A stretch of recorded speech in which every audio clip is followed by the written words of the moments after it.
Right. I want to make sure the budget schedule makes sense. Done before it. Would be fine. You're live.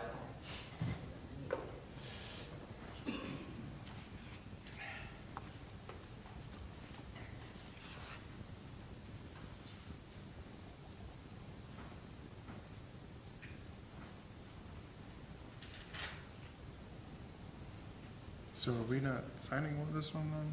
This is for the clam box, Sign down below.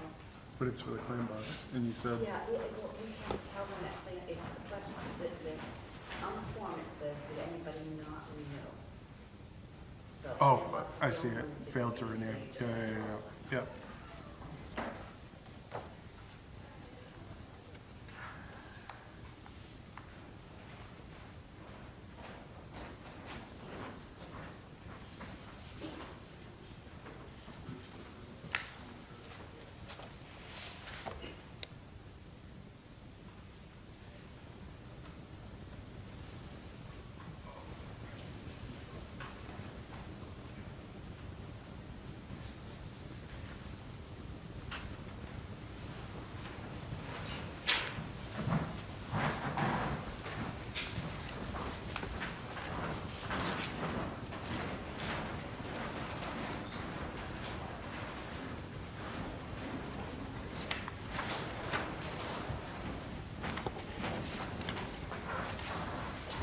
Hey, Bill. So did you hear back from, Beth? Oh, she's here? Oh. Sorry. It's all right.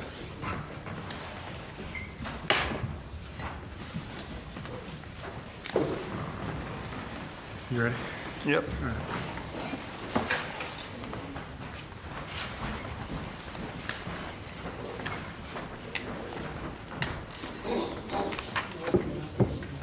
Okay.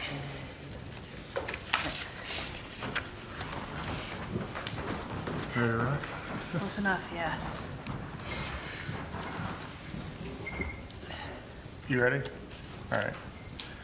Welcome, everyone, to the Town of Brookfield Select Board meeting Thursday, January 9th, 2025. Please stand to pledge the flag. I pledge allegiance to the flag of the United States of America and to the republic for which it stands, one nation, under God, indivisible, with liberty and justice for all.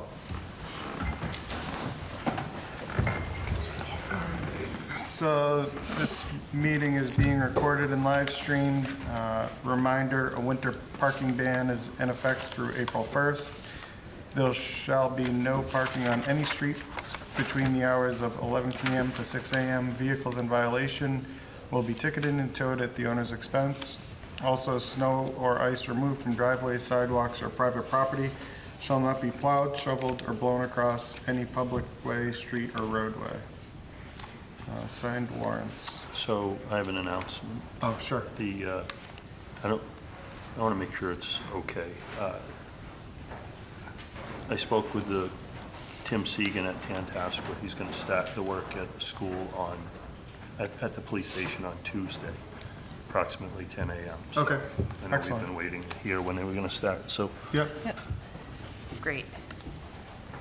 and I also let the police chief know, and I scheduled the lumber to be delivered from How Lumber. It's going to be there tomorrow. Excellent. In regards to announcements, is there any policing as normal? I'm sorry? Policing will be as normal? Absolutely. Yeah. Warrants? Signed warrants. Actually, I have several of them for this week. Fiscal year 25-12, accounts payable in the amount of $222,623.93. Fiscal year 25-12, payroll in the amount of $196,815.47. Fiscal year 2025-13, accounts payable in the amount of $73,441.61. Fiscal year 25-13, payroll in the amount of $216,334.71. fiscal year 25-13, withholding in the amount of $88,613.90. Fiscal year 2025-14, accounts payable in the amount of $225,287.61, and fiscal year 2025-14, payroll $192,134.63. Excellent. Agenda topic number 1, Miles Oprika, Eagle Scout project proposal discussion. You want to come up? You can either sit here or stand, either way.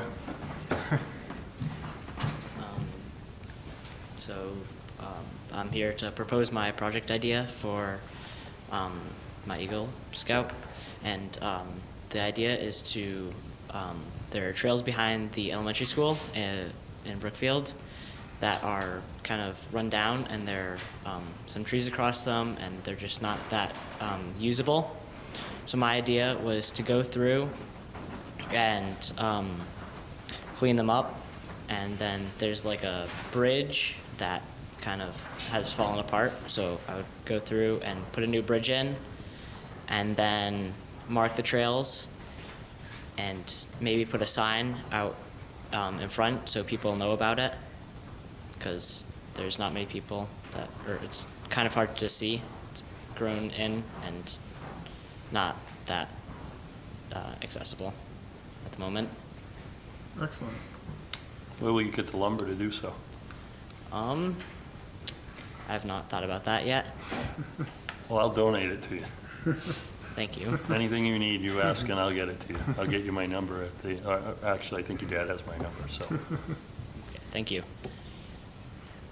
I know we've done things with the Eagle Scouts on the property. Is there any, what do we need to? Well, I was going to say, one thing is the schools are in charge of school property, so obviously. Yeah, but that property that he's talking Is it about. off school So property? It might- it was yeah. Twitchell actually. Grove, isn't it? Is that where? What's that? Is it part of the Twitchell Grove, what we, I think so. I think it's part of what got transferred back into custodianship of the town from the, I believe from the Scouts. Okay. so, and it was what, probably 3 or 4 years ago, I think, that the property came back under the I would have purview guessed of more the than board. that, but I do remember It's some of gone it. back and No, forth a to couple the of board. times. Oh, okay. Yeah, it's gone back and forth a couple of times between the Scouts and the town, Okay. fundamentally. So, and the most recent one was since I've been on the board, so within Okay. the last 5 years. So the property, from what I understand, is indeed town property. It's not necessarily under the purview of the school. So this is the appropriate word for the determination. It would be good to let them know for awareness sake, right? Exactly, yeah. As a courtesy. Yes.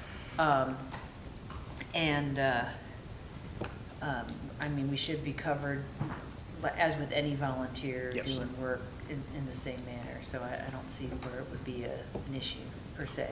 Correct. So. Miles, do you know when the work may occur?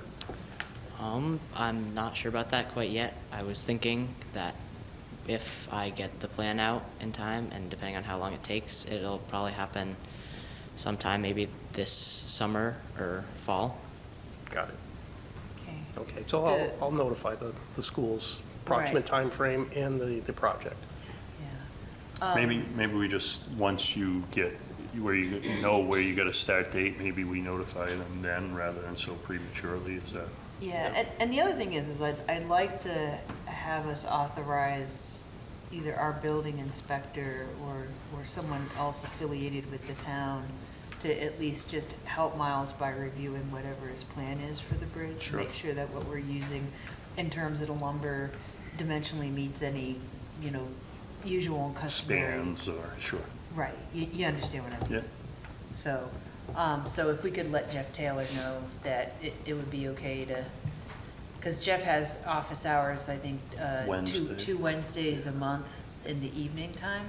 So if you could just connect with him Yeah. about like what your plan would be Yeah. for the bridge portion of the project, that'd be awesome. Okay. So, I'm trying to think if there's anything else we. I don't have anything, and I'm pretty I think it's thankful great. that you're volunteering to do that Yeah. for us. so. Absolutely. Yeah. Thank you. And I know that there's a number of citizens that really have enjoyed that property, but you're right, it's not something that we necessarily have in our, like, maintenance plan for the town, Yeah. so.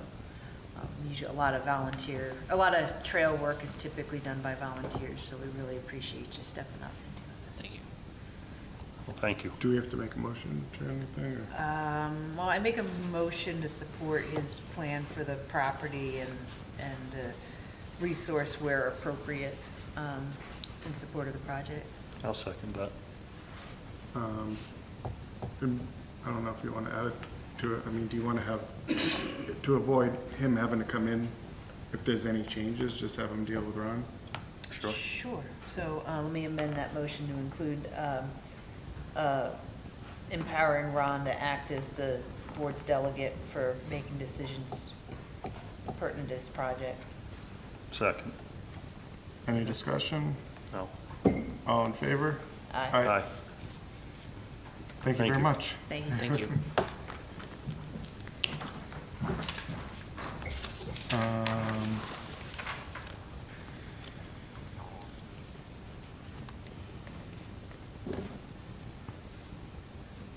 There's no one else on this list to get out, right? We can just start right at the top. We don't need to take anything out of order.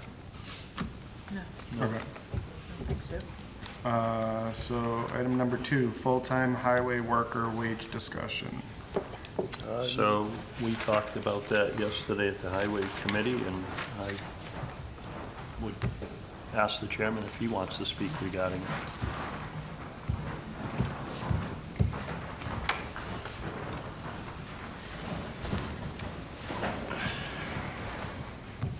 I assume this is on? Yes, it is. So we've had this discussion at the Highway Advisory Committee, and there are any number of towns around us that are looking for highway personnel, whether it be the top to the bottom. And I think in general, we need to reevaluate what we're paying to some of our employees for these positions. The discussion we had last night was in reference to, I think it was the primary operator.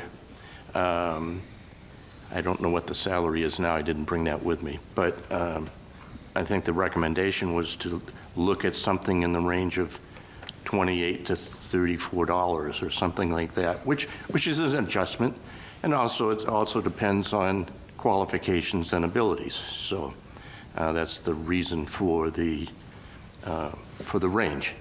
We did recently, and I think the last selectmen's meeting, readjusted the plow, part-time position. plow position. Class B operator, yeah. So I think Lindsay had done some work on the wage comparisons, and there are some of the towns that are significantly out of our area. I did start a spreadsheet based on what she had. I'll be honest with you, I haven't had a chance to reach out and contact some of the more local towns. It is my intention to do that. I do not have that information at this time. I would recommend that we just table it for now, where we don't have an employee, we don't have any interviews scheduled. It's my understanding that there's 26 applicants for... 24, I believe, but I don't know Yeah. exactly. Yeah, we don't know exactly, but I believe Lindsay was stated 24 or 26 applicants, so we might be just a little bit premature to take a vote on that based on, I'd like to know the surrounding Yeah, I towns. would like to do my own Brimfield, research, Warren, too. Holland, they're very similar sized communities in our backyard. Some of these are way out, some of them are close, but where we don't have an employee right now, and when we do interviews, I think we would have a number before we do interviews.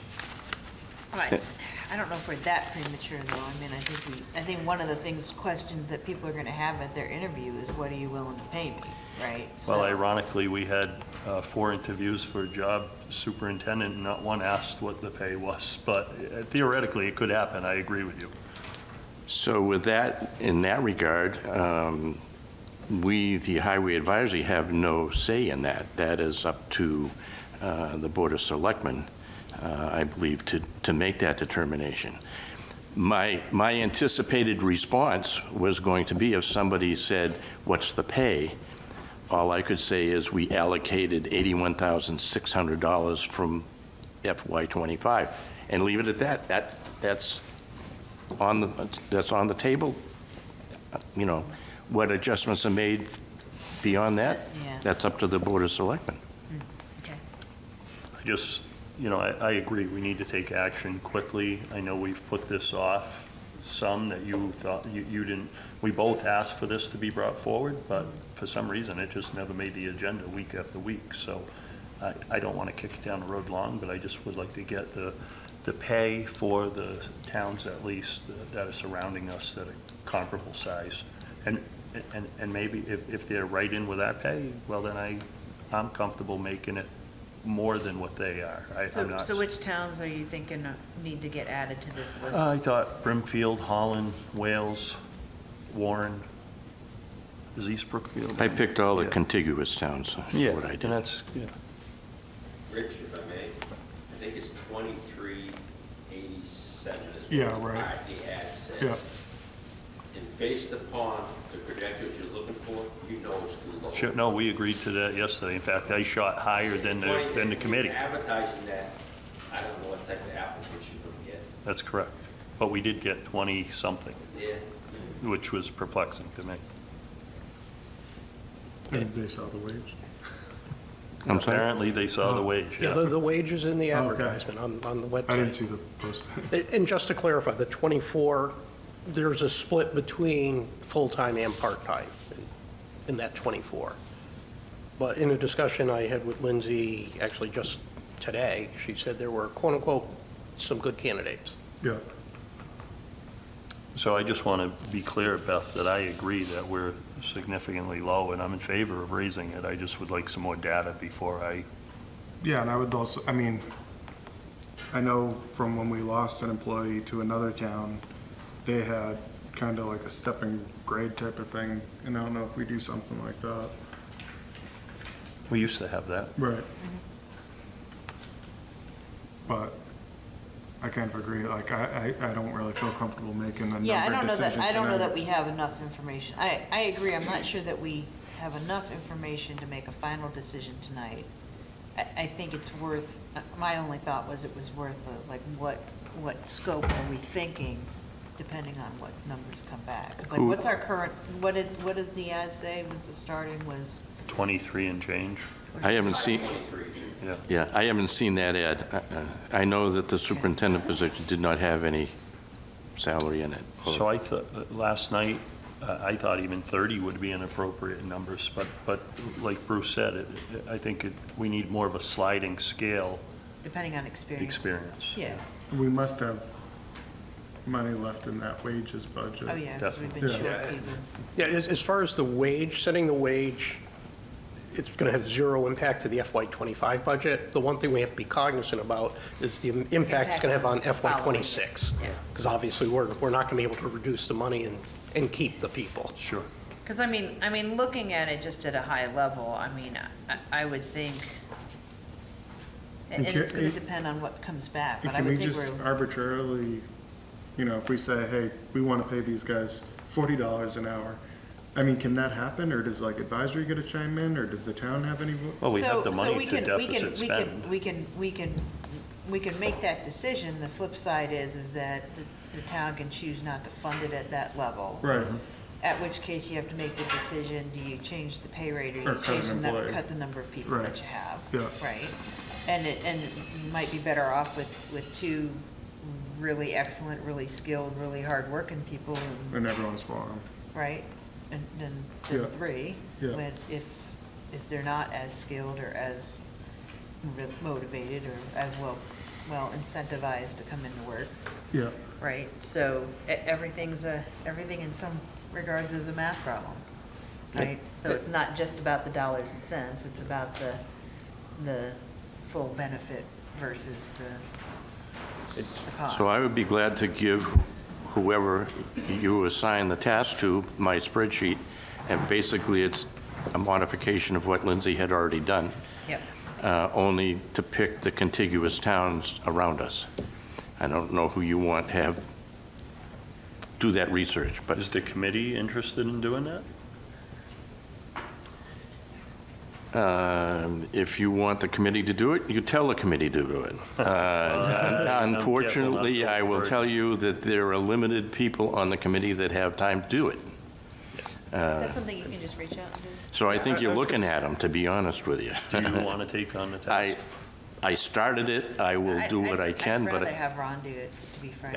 I can work with Lindsay on that. We can kind of divide and conquer to touch base with the contiguous towns. Obviously, she has a good relationship with many of the Correct. the folks in the contiguous area, so I think we should be able to get that information fairly quickly.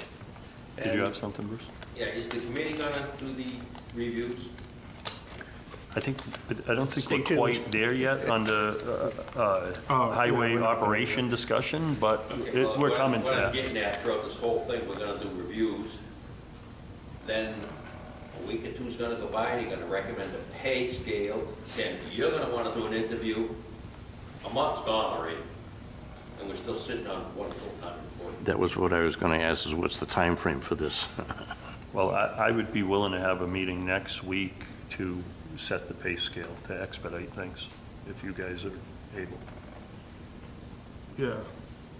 I'd be willing to actually just vote to have Brad make the decision pending Ron's research.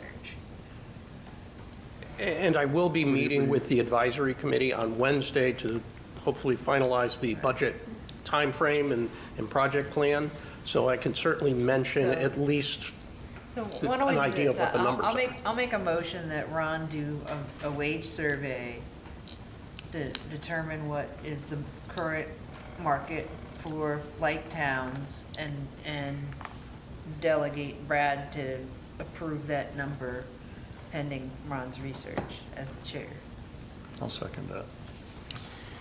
So in the advisory committees, Yeah, because you're just about as tight as he is, but at the same time, you're just about as realistic as I am about market stuff. So yes, you get to do that. so the advisory committee's recommended staffing plan was a superintendent, an administrative assistant, a grant writer, a foreman, an operator, and 2 seasonal employees, and plow drivers as needed.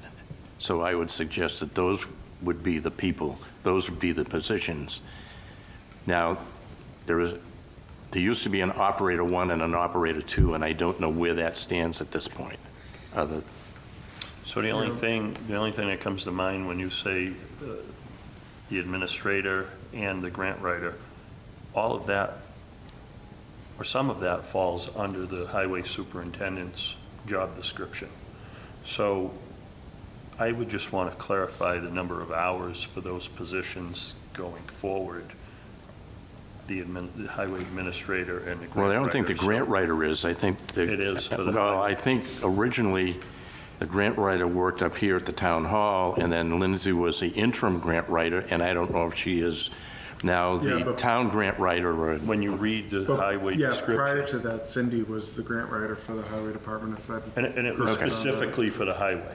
Yeah, So we kind of morphed that position to do both. Okay. but I agree. I mean, if Ron and I came up with a number higher than the foreman, I mean, then that's obviously an issue. So you have to, Well, again, we need to evaluate It's not that so necessarily that, an issue. North Brookfield's mechanic is paid more than the foreman does. that's my point. And so you In fact, also- the North Brookfield mechanic, I But do they have believe, is operators making more paid than more foreman? than the superintendent, I believe. Yeah, he Correct. does. He does. So when we. I'm okay with that, if When you we, think something when we wrong. presented our staffing plan, the foreman position, we also said foreman/welder/mechanic.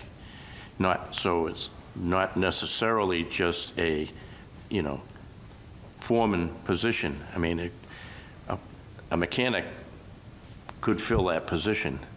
So I think you need to take that into consideration as well as, as far as ability, capabilities, and for that position.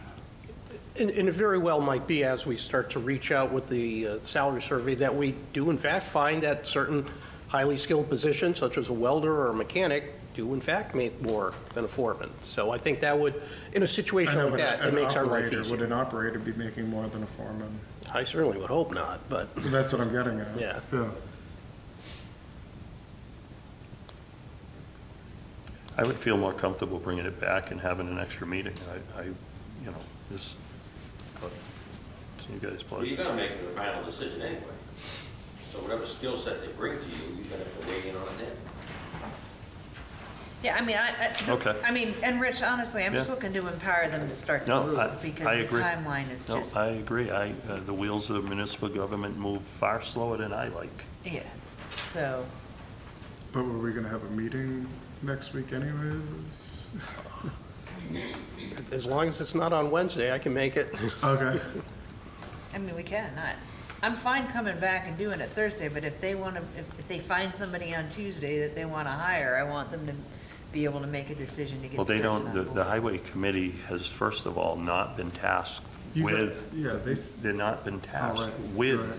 we haven't asked them to interview the full-time employees that we would like to hire, or at least one. We've only been charged with looking, With doing the superintendent. superintendent search. So that's what we need to make a And decision. you guys are at least a week out, because your next meeting would probably be, of these 24 candidates, which are the first ones? That's good. We don't even know them yet. Right. Based on, I haven't Right. talked with So Lindsay you're a specifically. minimum of 2 weeks out. So our next meeting is February 12th, I think? Monday. Well, that's already on it, that's already posted, and there's already an agenda on that, so it's not that one. You give us names, and we'll set the meetings up. Yeah, so you guys haven't even seen the names, so you're at least 2 weeks out. well, I mean. And we do have as many as 4 people that applied for the superintendent position who are not qualified as superintendent, but may be good candidates as operators or welders or mechanics. But we only reviewed them for the superintendent position. So I'm going to make a motion that we ask the highway committee to handle the interviews for the full-time employee we're seeking. I don't know, we can't do that under this agenda Yeah. item. Wait, one more We're item. still on full-time wage discussion. Okay, fair enough. I'll rescind that motion. Okay, so I made a motion, it's hanging, there's no second, so I guess we just need again. I in a did week. second it for our Oh, you did? discussion. Okay. Correct. Yes. I did. All right, All right, so all in favor? Aye. aye. Whoa, hold on. We weren't eyeing that, were we? That You was, might that not was, have been, but I was. that was the one to do to Ron and then have me make a decision with him. I thought, No, it was to set the scale, but then when the person comes before the board, then we Then we'll set set the the actual wage. weight. okay. Yeah. So all we right, don't, that motion was to set the all right, scale, all right? right, Correct, gotcha. yep. So it What's the passes. scale? They outvoted. You haven't decided the scale. We haven't decided the scale. We're gonna Right. do research. Based on the These towns. two are gonna set the scale based on market, and then the individual, depending on experience, would fall somewhere on that scale. So, we're not giving away the store yet. We move on. No, hey, you gotta, yeah, I'm not gonna go there, okay? You gotta move on things, so, boy, we're moving off the slope. I know. So that's why we're empowering people to at least move outside of the purview of the meeting. And we are moving, but just the time restraints killing us. Yeah, you gotta keep waiting 48 hours to have a meeting. Yeah. All right, next. So highway operations, so do you want to start? Sure. I'm going to fire right out of the gate. I'd like to make a motion to allow the highway committee start the interviews for the full-time employee. Second. Any discussion? No. We're not doing part-time then. I'm just asking. We might get to that. We're first on full-time. Okay.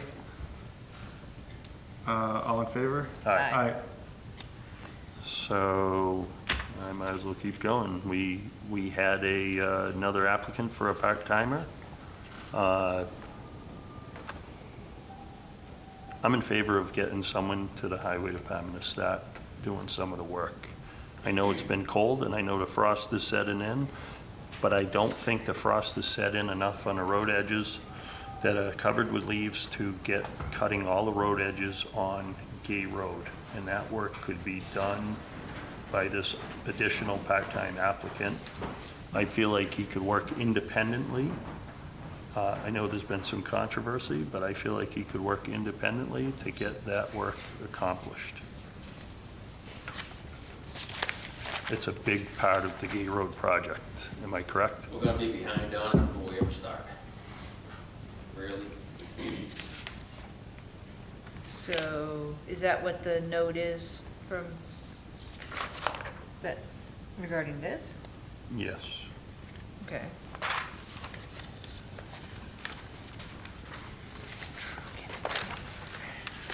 That looks separate from it being Gay Road edge cutting. Well, that's one of the projects that he's capable of doing and doing immediately. Okay.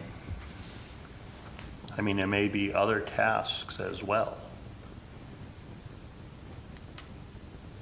I don't see why we couldn't split the crew. There's 2 part-timers. One, currently, we could have one of them work on Gay Road with this new part-timer, and we don't have to have them working together. We could split the crews, possibly. And what are you looking for equipment to use? I'm sorry? What equipment are they going to be using?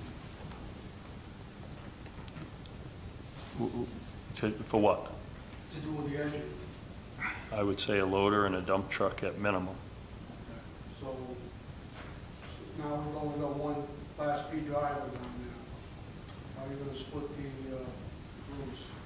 Well, I thought one of the part-timers is not a Class B. He could do the handwork. He could help shuffle the other part-timer around to move the truck and loader. I think a lot of the material that's scraped up could go right on Gay Road. We've talked about the possibility of one of the landowners that would be interested. There may be other landowners interested in the fill that's generated, and the closest resident to where the fill is generated would be my recommendation how we get rid of the dirt. I just have some concerns Well, about how that would work out.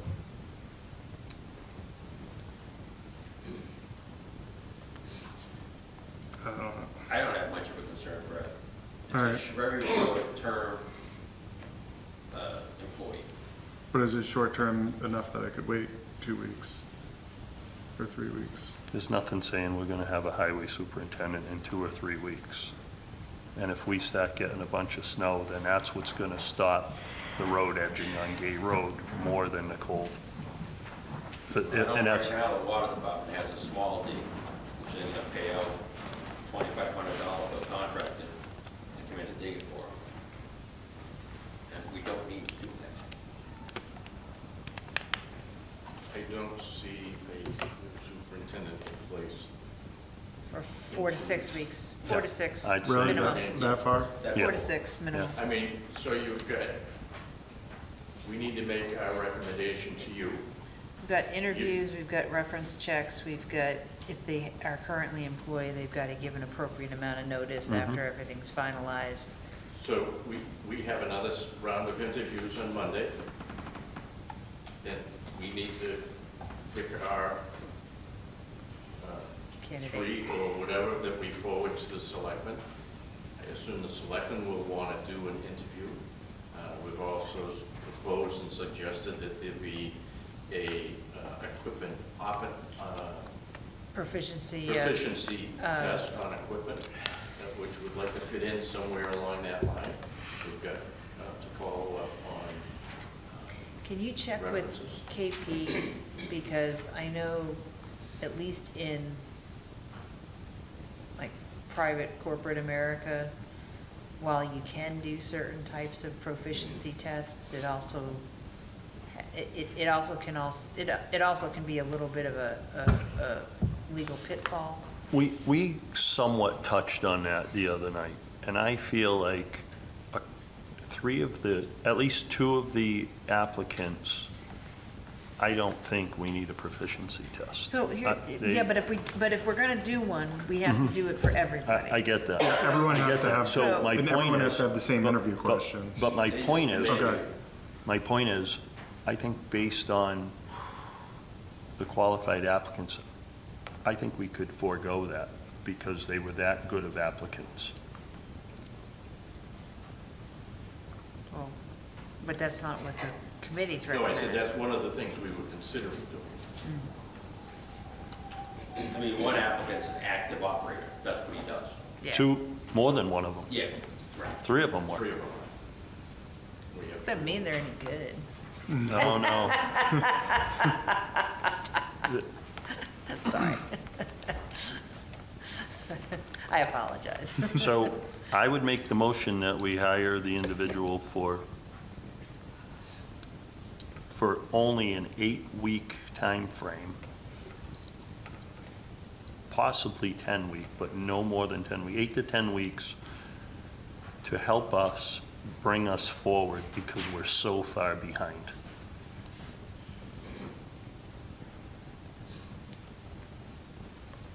Brad, can we have a discussion? Yeah, if we get there. What's that? I said if we get there. Well, we're discussing it, so. Yeah, I mean, do you want to let him go then? Sure. Go ahead.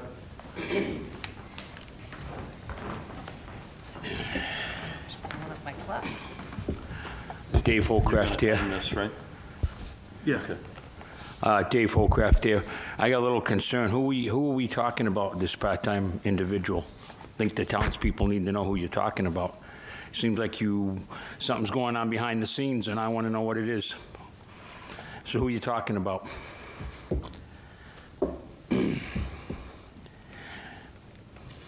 I'm presuming we're talking about Mr. Herb Chafee, our former highway superintendent. 'Cause that's the only piece of paper about Who'd you say? Herb Chafee, our prior highway superintendent. Uh-huh. Well, I personally have concerns with that. We just lifted a no trespass order on him on the highway department, number one. Number two, he went to court for ramming his pickup truck into a resident. He's dumped boulders on my property. He's harassed numerous people. Excuse me, I'm speaking right now. Are we talking about something that shouldn't be spoken about? You know, I think we're getting deep into it without the individual here. It's right on the line. Okay, I'll rephrase myself then.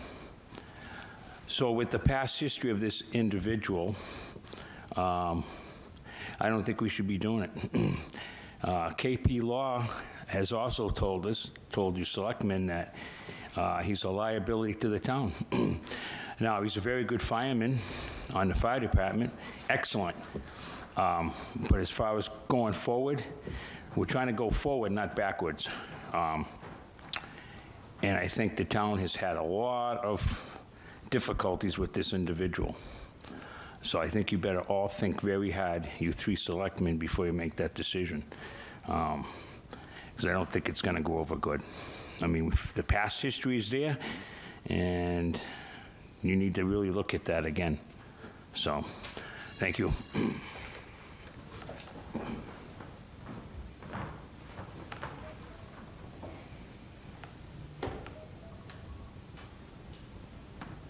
And I've worked with the man, he's unstable.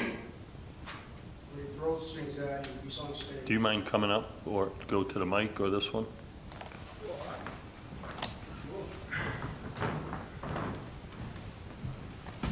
Mike Duval, works for the highway department. I've worked with the man, he's unstable, he's thrown things. He's threatened my job. He's threatened the other gentleman who retires, retirement. He's not stable. He's not somebody that you can put a young person with no experience to work with. He's just not that man.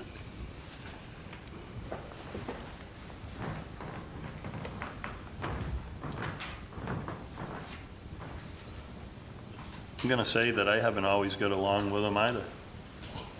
But because of the state of our highway department and the little bit of work that's being done, no one could ever question his work ethic and what he's got done for the town in the past.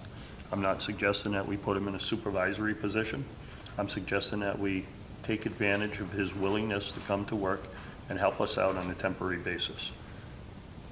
Again, I feel like we could keep them separated and accomplish the goal of getting the work done.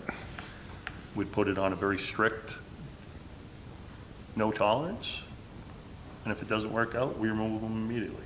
If it works out, we take advantage of it. There's no question about his work ethic, and he's not in a supervisory role. We are in dire straits in the Brookfield Highway Department, and we have been for some time. We couldn't even change out a cross culvert if we had to right now. And in fact, some of that is going to be coming up.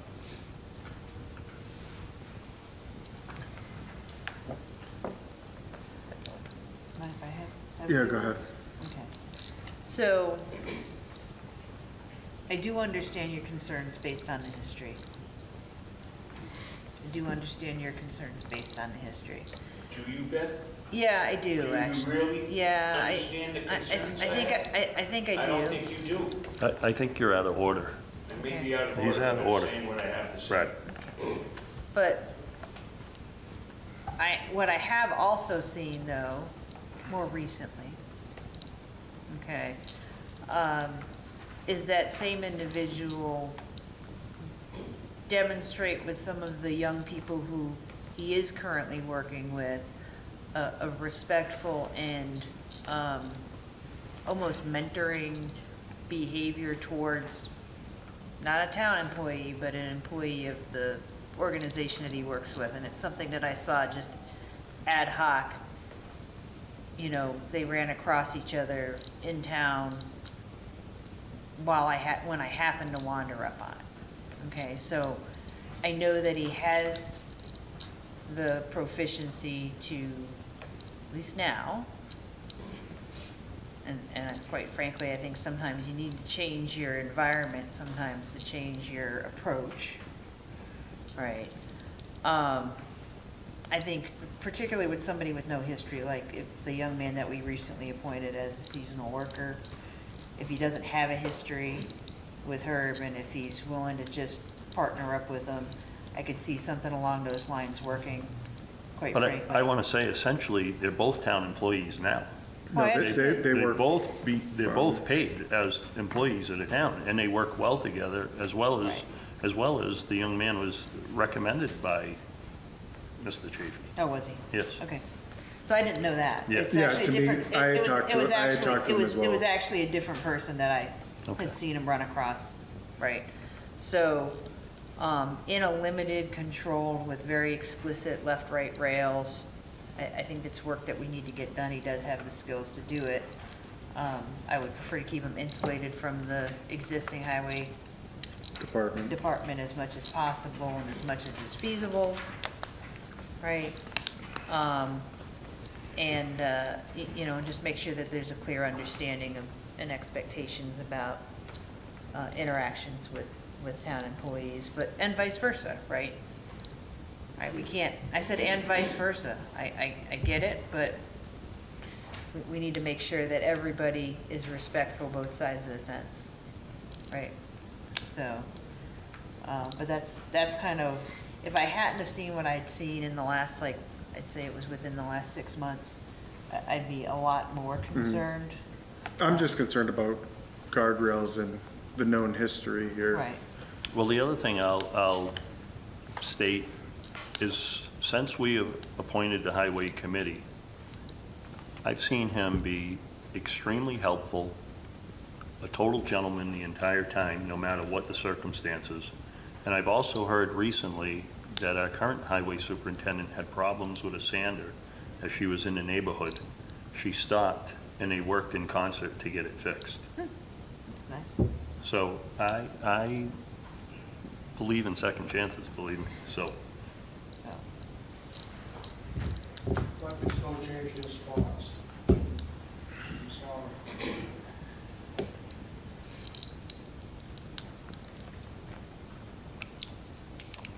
there's also an observer effect too, though. I mean, there's an observer effect. I don't think he's in any way, shape, or form not aware of the fact that everybody's gonna have a microscope on him relative to doing work in the space, right? The other thing, Mike, we got a good report on what you've been doing to the vehicles. There's only so much you can do. We appreciate your efforts. Scott on the Highway Committee made it very clear that you were fixing the one-tons that had the DEF problems. But you're only one person. There's only so much you can do. We need some help. I understand your concern, but I again will say that we will have a no tolerance attitude with safeguards. Well, Rich, I believe it was 3 years ago, you're the one who told me to file a report on Bert Chafee. I said that I haven't always got along with them. What's that? I made it very clear at the very beginning, I have not always got along with them, and I've had issues with them at times. But I'm not gonna let this position jeopardize the lack of work that's getting done in town. And Mike, I made it very clear that I'm not asking you to work hand in hand with them. I made it very clear that we're gonna utilize the free time that he has to help the community. So I don't really want to put personalities to it. I understand you had difficulties with them. I'm not asking you to work with them. Hopefully you understand that.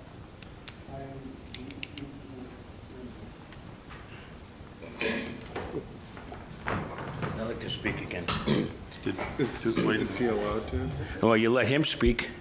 He spoke 2-3 times. He does have one of the... Why didn't Mike tell you that? You're right. I'd like to raise a point of order. I'm I'd like to raise a point of order. Yep. There's no... All right, Mr. Chair, am I being recognized on point of order? not at this time, Okay. but I believe you should be allowed to speak because we did allow him We'll to go speak. ahead and do another 2 minutes. Yeah. Thank you. Mike failed to tell you that he got hit in the shin when this employee that we're talking about got hit in the shin with a wrench or a trailer hitch. I don't know what it was. He can speak on that. Also, the reason we're in this problem with this highway department is because you selectmen pushed out the former highway boss by personalities only. And Beth, you said that we're supposed to invest in our employees. We had a good highway boss here. You, Brad, and Tom forced him out, and along with that idiot town administrator we had before, Ron. You forced this good highway boss that we had in the workings out. And all this problems is because of you three. That's where we're at now. Then you hired an interim, Gary. He was worthless, totally worthless. He did nothing. Then you had another person that came on, Pete. He got fired because you didn't even check his references, Beth. You didn't even check. That's a false statement. Okay, I say it's not a false statement. It is a false Okay, we'll let it go. But anyway, you guys hired these people. They know nothing. And now you put another person in. She's doing her best, but she has no experience either. And now we're in trouble there again. And now we have nobody.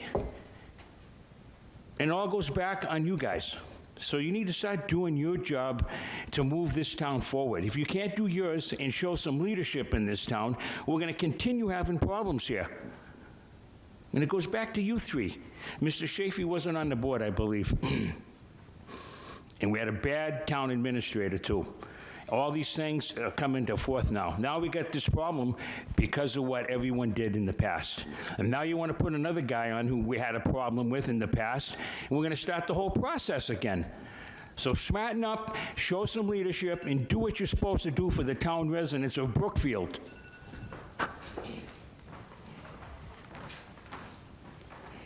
one of the things, if I might suggest, is I think the board certainly hears the concerns that Mr. Holcraft has alluded to, as well as Mr. Duval. One of the things that is at the liberty of the select board is if Mr. Chafee is in fact appointed to this short-term, part-time position, he could have a very, very strict probationary period and probationary policy. So one act of insubordination or one bit of misbehavior, if you will, would allow the board at that point to terminate the appointment. So that's another vehicle to put the guardrails, if you will, and also take into account the concerns that Mr. Holcraft and Mr. Duval have alluded to.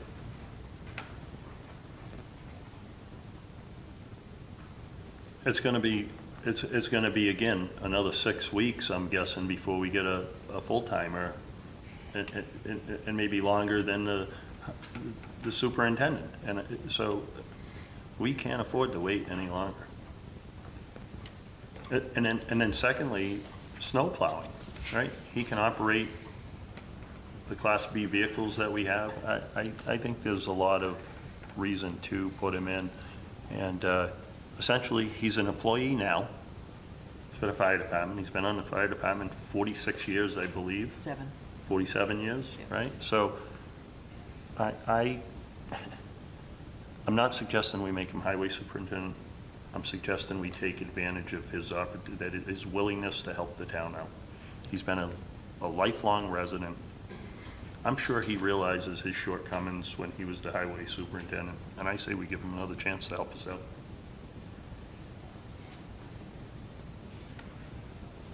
So that's my motion. Oh, I'm sorry. Good.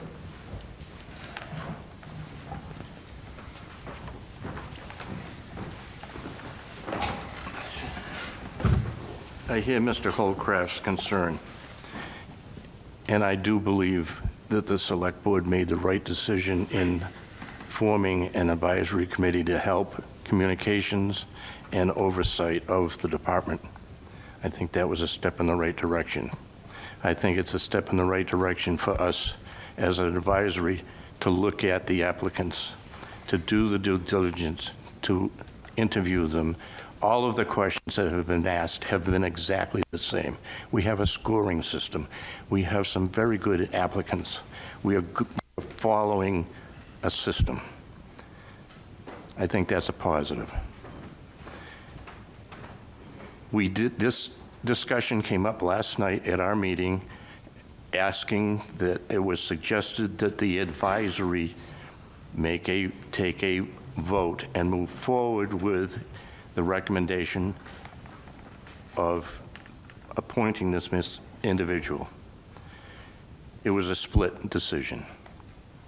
So, as the chairman, I don't feel that I have the place to provide my thoughts because it's a committee. The committee ended up with 2 votes for, 2 votes against, and 1 abstain. Literal hung jury. But I do think that forming the committee was the right move. I agree. Thank you.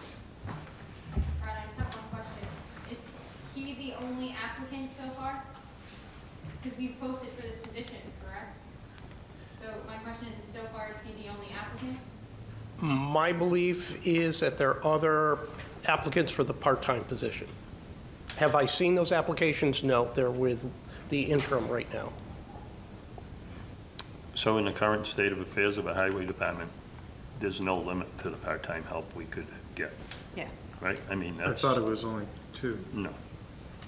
Yeah, that was my question. Yeah, so is it No, limited to 2 or? so for seasonal positions, we're not limited the same way that we are Correct. for either part-time, regular, or full-time employees. Technically speaking, you can hire however many, whenever, Just so long don't as you run out of your don't, budget. so long as you don't run out of budget. Yeah, it's not a head count, it's not a set position type So he's not scenario. taking away from another applicant by being in the position for the 10 weeks? No. Okay.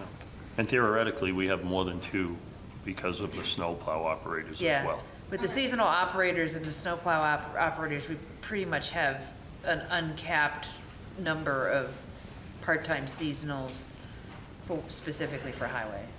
so. And I can assure you, from a fiscal year '25 budget, we are in, Good shape. we can hire Oh, yeah, several right, part-timers. yeah. Bruce is asking to be Mr. recognized. If I make comment for her, he's not gonna be here every day on a part-time schedule. He has a job. His job, they're out 2 days this week repairing water mains. Yeah. So he has a full-time job. Just at this time of year, they're very slow. He's offering his help. That's all it amounts to.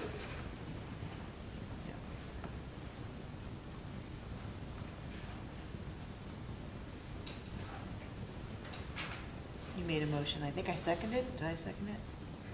If I didn't, then I'll I second get it. lost in the conversation.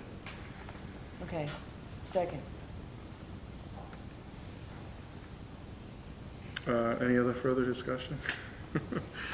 No. Was to hire an individual for an 8 to 10 week timeframe to help bring us forward. That was his. I mean, the only thing that I have to say is I believe in second chances, but I have concerns that a lot of people have brought up to me, I mean, for and against. And my biggest thing is, I feel like it's a short period of time. We do have other people we could get. I'm not sure I'm not saying there's gonna be conflict, but is it worth the risk at this point? Well, I think If we have there a is. couple, I think we have a couple safety nets. We have the Highway Advisory Committee. I'm pretty active with the, I'll even be more active as the highway liaison. And if I hear of anything, I'll bring it forward to Ron immediately, as well as the members that are at the highway now have the ability to see Ron at any time. And they have in the past, is that correct? Absolutely.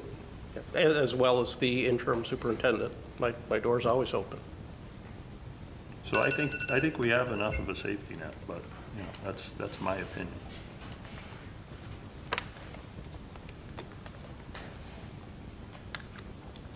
Did you call for a vote, or are we still in discussion? No, all in favor? Aye. I'll do the abstain from our group then. Fair enough. I don't blame you for abstaining.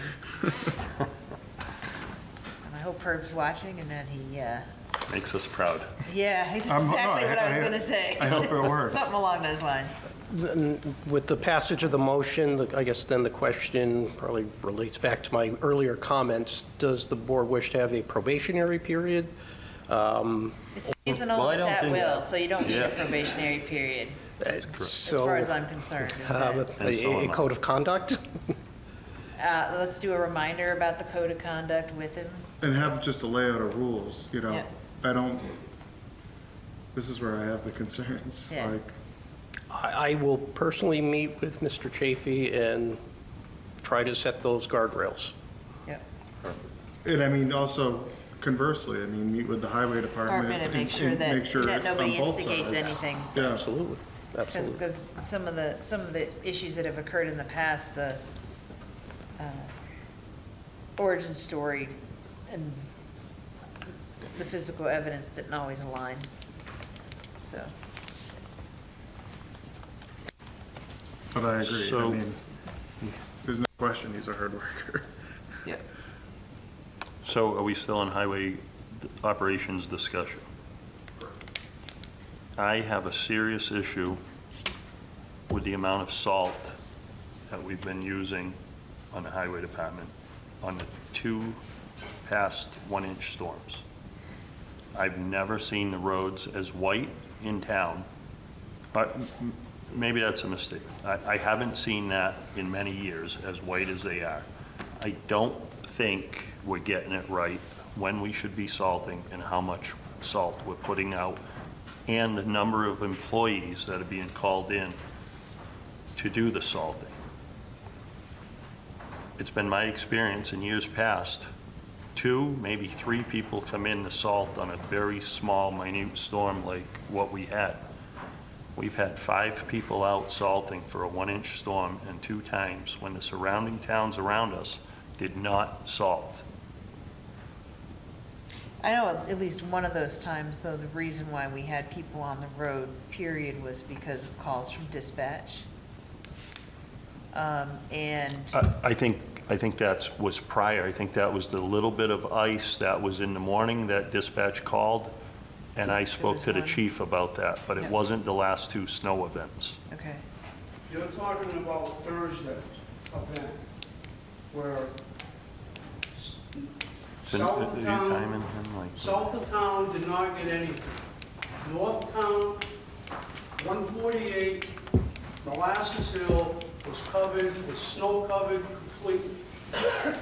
You came upon it after the storm and started yelling about how much, why are we out? Who No, called I us don't, out? I don't know what you're talking about, because I didn't yell and I didn't call anyone, so I'm not sure what you're Texted talking about. Lindsay, who sent you out? Did you make this call, or did the police department? I call you out? texted Lindsay, and I specifically said, in the last two snow events, have you been called out by the police? I don't think that's yelling at anyone, and I don't think it's inappropriate for me to ask that question, to which I was not answered. But So- that storm, some towns got it, some towns did not. We got hit hard on that end. We had enough salt out from the previous storm that we did not need salt. I watched your truck that you were driving go down Quabog Street, down and back at 20 miles an hour and putting salt out so heavy that the roads were so white, Mike, they were so white, it was worse than Route 9, and I have not seen that in many years. But I want to say one thing, please don't interrupt me. I will say, one of the first one-inch storms that the Brookfield Highway tended to did a great job, because you could barely tell you salted, and the residue was minimal left over. So I'm not picking on every operation that you guys do, but I want to know that East Brookfield did not sand or salt on either one of those two storms, and they were in the same track that we were. No. So, Mike, I'm out there as well, I see it. So the fact of the matter is, I totally understand that we have an interim highway superintendent that feels like she's damned if she does and damned if she doesn't. And I totally understand that, and I don't want to pick on her in any way, shape, or form. I don't think she has the experience to do what we need right now. So I am not picking on Lindsay. She has done a great job with most of the things that she has done for the town of Brookfield. This is not her expertise, and I feel like we have fallen short huge on the amount of salt that we're putting out. One, the expense of it. Two, the expense of the number of people that we're using. And three, what we're doing to our water table when this is all said and done. And where did you get, there was 5 out salt? From the number of vehicles that were at the highway department. There were 5 pickup trucks there. And one was your part-timer that you want to learn, was learning with Ernie on how to run the sander and the That may be. So there were 4. But in the past, I literally saw for many years when 2 did on a 1-inch storm, there is no need for that amount of help going in. And again, I want to say, I know that she's interim, and I know she feels like she's damned if she does and damned if she doesn't. So, And I don't- I do want to interrupt you for just a second, Rich, is that honestly, even with an experienced highway superintendent, it's a crapshoot. It's a fine needle of thread, I It's not get a it. fine line, it's a crapshoot, right? There's sometimes when you get a lot more than what it seems like you're going to be getting. There's times when a couple degrees difference is going to make a huge difference about how much material you need to put down and where it needs to be. Well, let me give you an example. Okay, I have an infrared gun, the same gun that the highway department has. Before Mr. Duval's truck went down Quabog Street, I hit the road. It was 26 degrees. It looked wet, but it wasn't slippery. There was not enough moisture on the road to even salt. I drove down a road in multiple spots and hit my brakes harder than I would if I were braking under normal circumstances. The technology we have is far greater than what we had in the past. Those infrared guns don't lie. They're dead accurate. So while there may be salts in certain period of town, with that particular incident where that squall came in, I actually had pulled out of my driveway and slid into the road and slid halfway across the road, straightened it back out, started going, and when I got to the top of my hill, up was coming the highway department. And you So were I happy to thought see him. I was happy to see it, but I thought it was not A bad thing. bad thing. But, So- and I think, you know, and I had talked to Lindsay about it, depends on where you are in town. I'm up on a hill. I'm sure there were other people up on Molasses Hill or Town Farm or Long And Road. you're right, That that might can have- happen.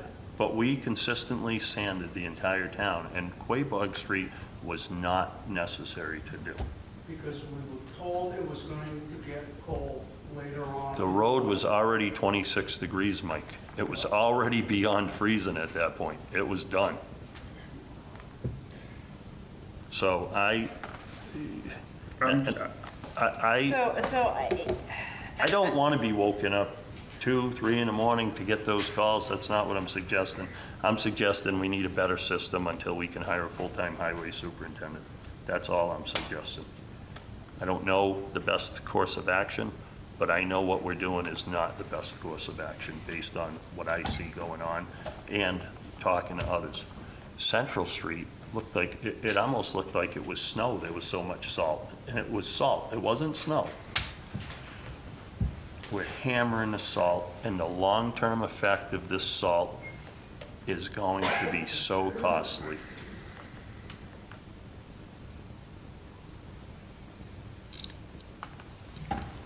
So even if we want to send, you know, I don't know the best way to handle this, but I know something that has to be said. Maybe we just send a letter to, like, that 1-inch snow, we could have easily, the town of Brookfield used to sand or salt one way. I know, I'll let Bruce speak to some of it as well, what he saw, but. Chris has his hand up here. Okay.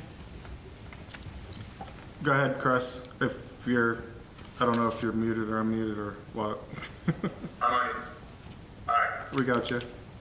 I'm grateful I don't work for the highway department. I've never seen somebody, the assessor department, be so micromanaged and to be publicly criticized, meeting after meeting after meeting. I mean, what did we like on the 5th meeting in the row that we criticized the highway department? I've never seen a department that was so incredibly micromanaged.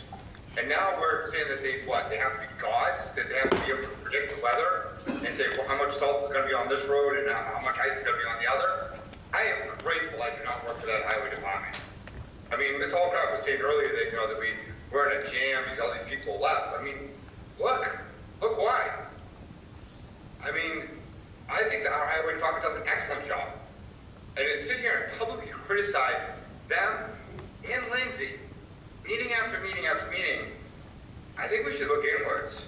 I really do. Thank you.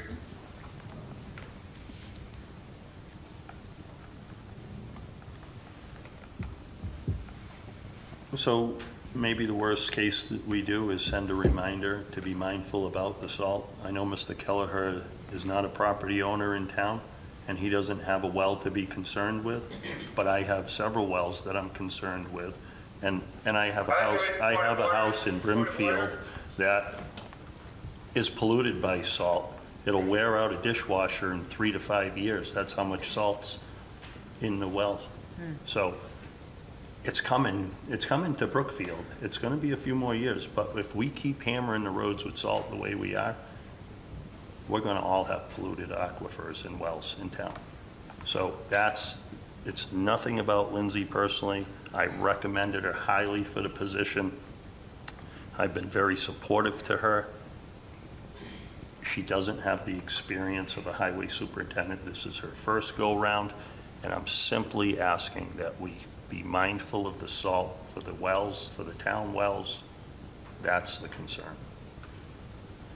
So I got Chris raising his hand, and I still have 1:10 left on the timer. That's what I had on the timer. Well, he can speak, we let others speak multiple times, so we're, Yeah. I All right. had Let a, Mr. Holcraft do it. Yep. I agree. Go ahead. So I take highly offense to Mr. Safety's comment that I don't own property in this town, okay? Get your facts straight for one. And two, to sit there and say that you have a well and I don't. I have a well. my water from a well, okay? And whether a resident owns property or not is not the criteria to be a resident in Brookfield. Is that the criteria that we're gonna say? That only people that own property get to have a say or a valid concern? You should be ashamed of yourself, Mr. Safety. I know that we don't get along, and I know that you can't stand me, but to sit there and say that I have no standing because I don't own property, or I don't get my water from a well, is obscene. Because I do get my water from a well, okay? And I take living in Brookfield, I advocate for Brookfield so much, okay? I spend so much time trying to make Brookfield a better place. For example, I just emailed you guys a proposal to have an oversight committee to help our town. To sit there and say that whether I own property or not, it's obscene and it's offensive. Got 1 second. Well done. All right. Okay. So I think similar to when I get a call from a resident, I think it's reasonable to just like have a discussion and say, hey, let's take advantage of some of the technology, leverage it where we can, determine how much material we need to put down. I think there's some there's some calibrated distributors on the backs of the trucks, correct, Mike? Can we at least just double check that it's putting out what we think it ought to be per road mile or whatever the recommendation is? I have one question for Mike. Did you see the condition of the roads when you were done salting? Did they look white to you? And I was putting down 200 pounds per mile. So maybe you should only put 100, because there was so much left over, Mike, that for days it would have been considered pre-treatment. So all I'm asking is we put it less, because it was clearly way too much. They weren't as bad as Route 9. That's my concern. If I may, I think part of the problem is they calibrate it per lane mile, but then they double up on the lanes.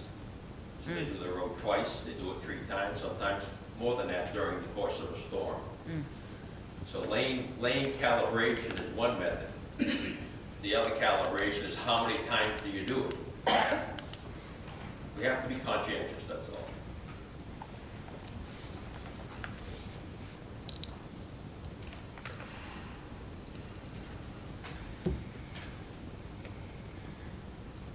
Are we good for operations? I'm good. Yep.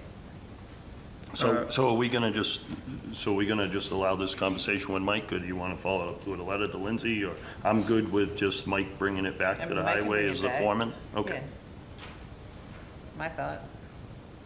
You good? Sidewalk winter maintenance. It says Rich will take, I don't- did you want to take lead? No, I didn't- no, that this was not anything that I put was- on. That's what I added. Okay.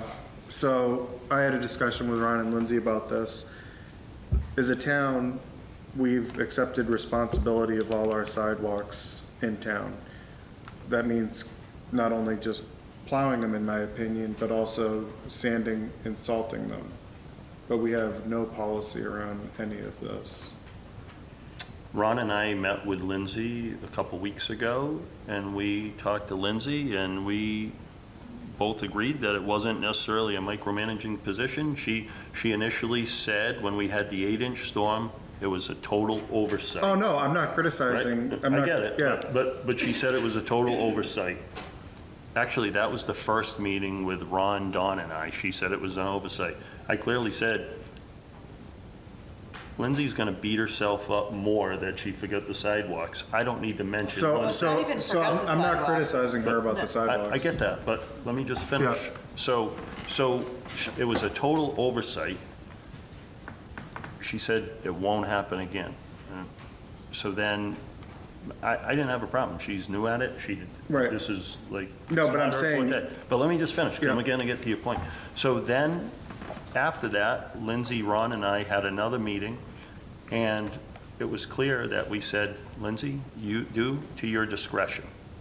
And I feel like we can't micromanage it to the degree that if there's snow and ice on the sidewalks, they're gonna take care of it. In the last situation, They went out, I don't think there was enough to snow blow them, but as a result, they put salt sand down, or sand alone, I'm not sure which it was.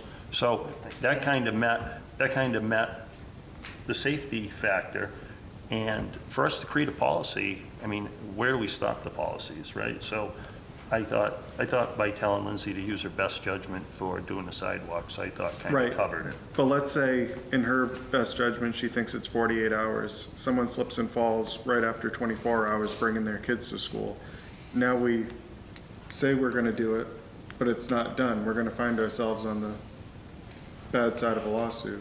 It's hard to take every accident out of the world, Brad. We're making our best attempt to get the sidewalks done as quick as we possibly can. We don't have enough help to plow all the roads at times. So how do we set a policy that the sidewalks done before the roadways? I think you're looking at it the wrong direction though, right? Okay. So I think if I'm hearing what Brad's advocating for appropriately, right, then he's looking to put something in writing so that as long as we've If someone gets hurt after 24 hours and we say it's 48 hours, we're like, listen, we had 48 hours. Right, we had 48 Yeah. hours. It was use at your own risk until that 48-hour mark.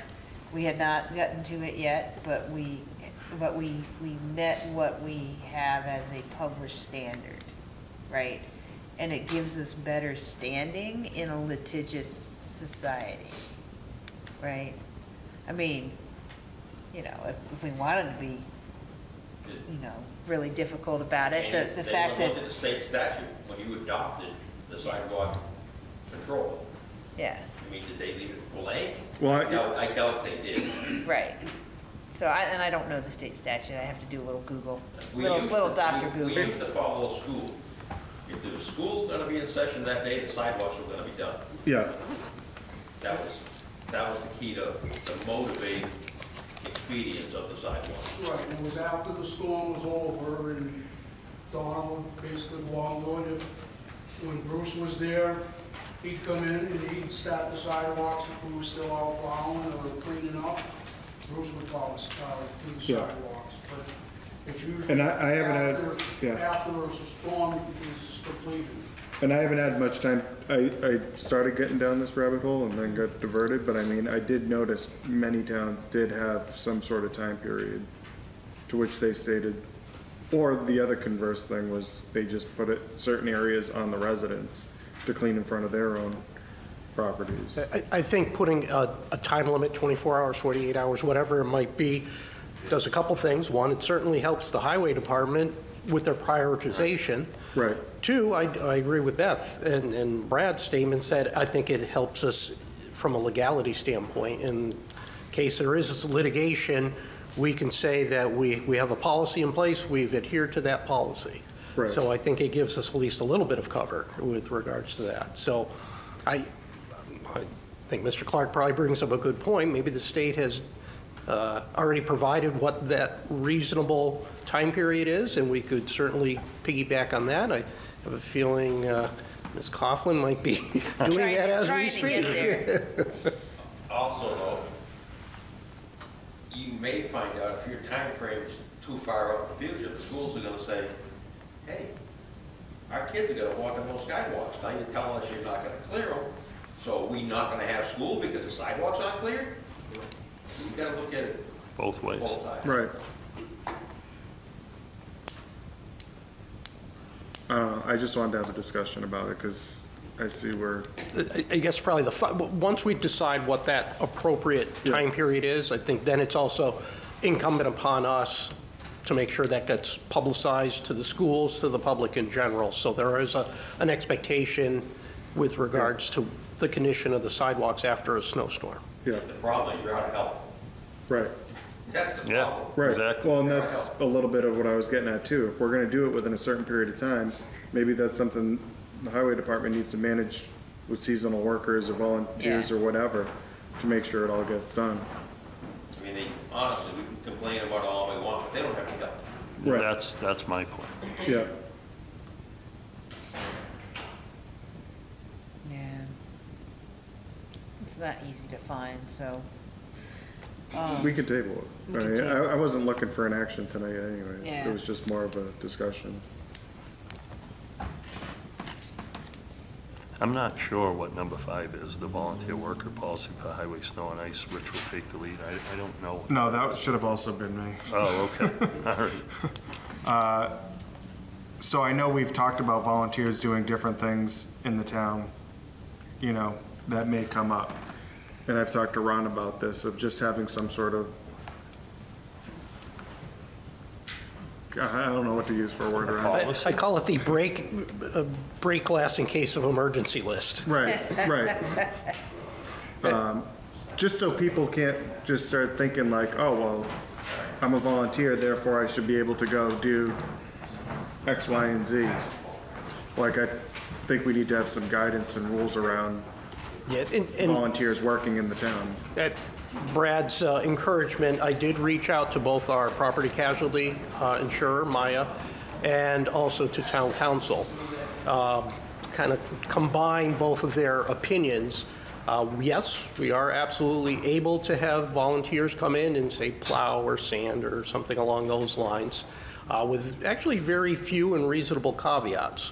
One is that they only use town equipment, which I think is pretty reasonable. Two, the equipment that they'll be utilizing, that if it does require specific licenses or They have all the certifications, licenses. that not only do they have them, but they also provide us, the town, with a copy so we can have it on file. And I've been assured, actually, once again, by both town council and our insurer, that in case there's any type of property damage caused by those volunteers, they'll be covered under the same insurance policy as an employee would. And in case they themselves are personally injured, that they would also be covered. Now, the one slight difference is that was specifically made was with regards to, I'll call it Deputy Chief Chafee, in that if he were injured, personally injured, it would be covered more like a workers' comp issue versus an injured on duty. So I think that's just something we have to make clear to a firefighter or policeman that is doing Is doing that. other work. Correct. So it's absolutely a tool that we can use at our discretion. And it would be a list that the highway department has of, here's the list of volunteers that are approved. Exactly, and they don't go on that list until they provide any and all certifications or licenses. Right. Okay. So I don't know if there's anything to have a motion about, does it? No, I didn't think that far ahead. no. There's nothing Yeah. really to Yeah. motion. We've got awareness, so just make sure the department heads know that if they choose to use volunteers, would you just send a note out to the department heads? Yeah, we can actually put it on the agenda for the next department head meeting. Okay. Chris, is your hand up because it wasn't put down, or is your hand up? Okay.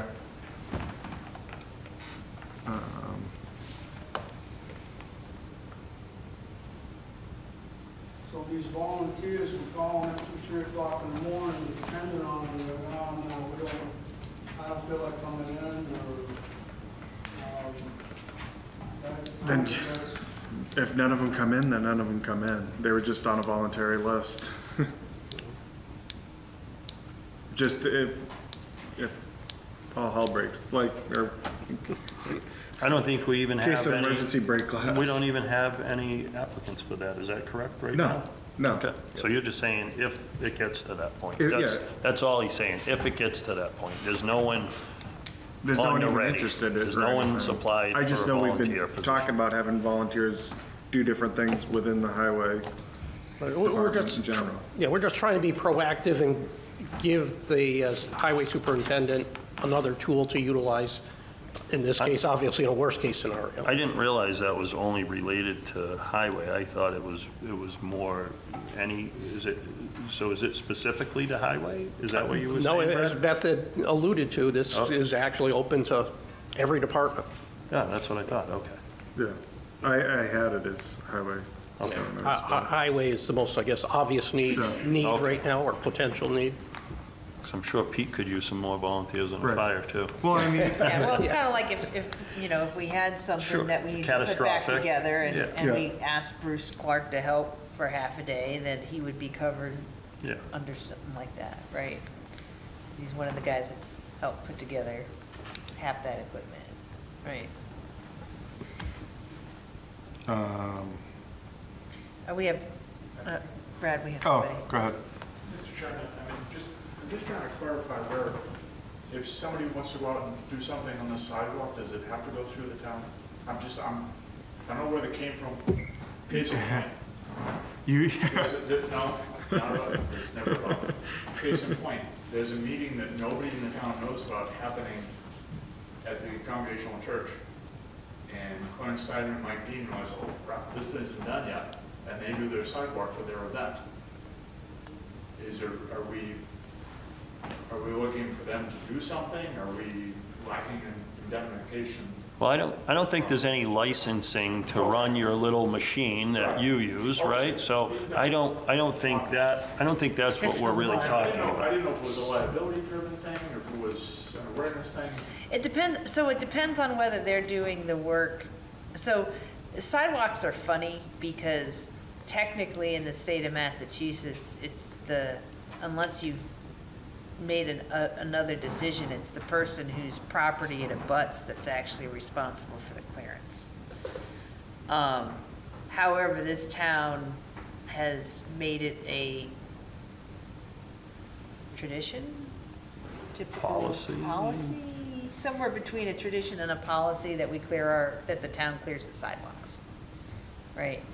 So I think it's more from a perspective of, if we had, say, a senior volunteer tax work-off person running the sidewalk machine, you know, are they covered under our insurance? Are they covered under workman's comp? You know, is you know, more so than someone takes it upon themselves. I shovel going down the terrible little hill that was created when they did the Central Street project so that no one dies leaving from my house trying to get to the car, right?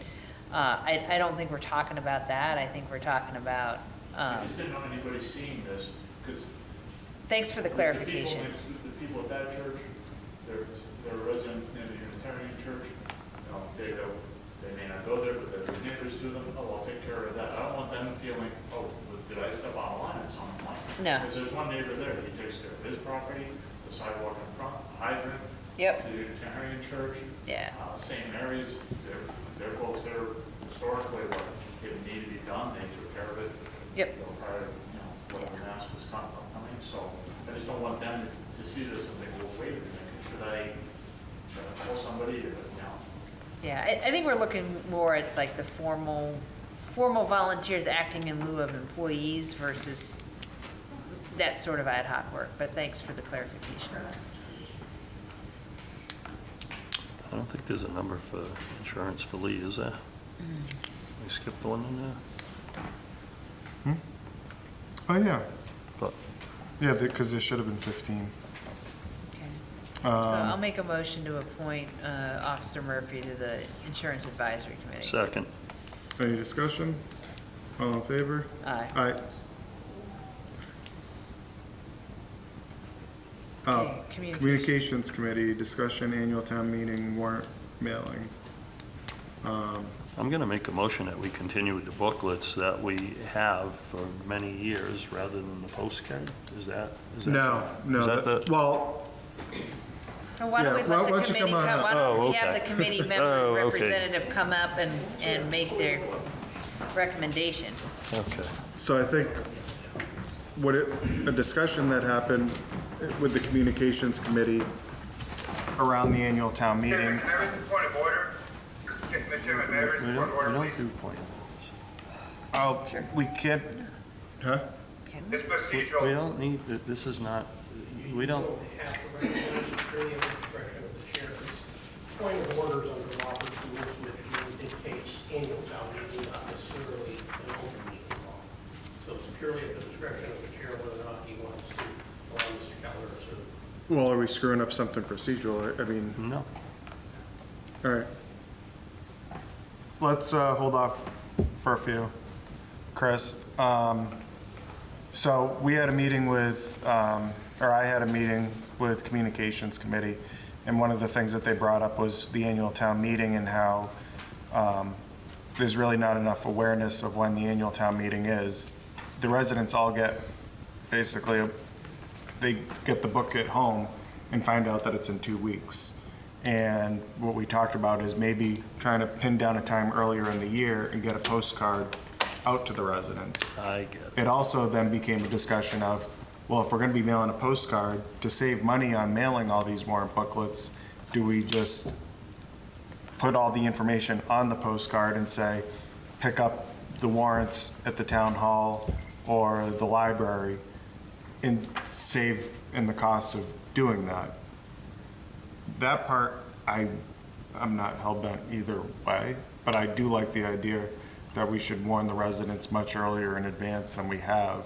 Can I ask you what the cost is to send a booklet? It's about Do you $2 know? grand. About two, Yeah. okay. There was another aspect to this too. How much to mail out the booklets? Yeah, $2 grand. The other aspect was Beth met with the advisory committee, and one of their wishes was to bring more awareness to residents for the budget presentation that precedes Right. the I forgot annual about town meeting. Okay. So if we did have a means of notifying for the budget presentation too, that might give more awareness leading up until the annual town meeting. So if we did not send out the full warrant booklet, there might be more of a budget to send out 2 notifications, one for the budget presentation. I know that's typically about 2 to 3 weeks prior to the annual town meeting.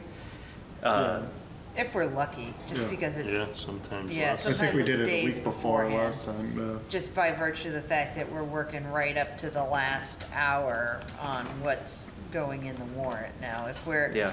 now hypothetically speaking, we should have a lot of that.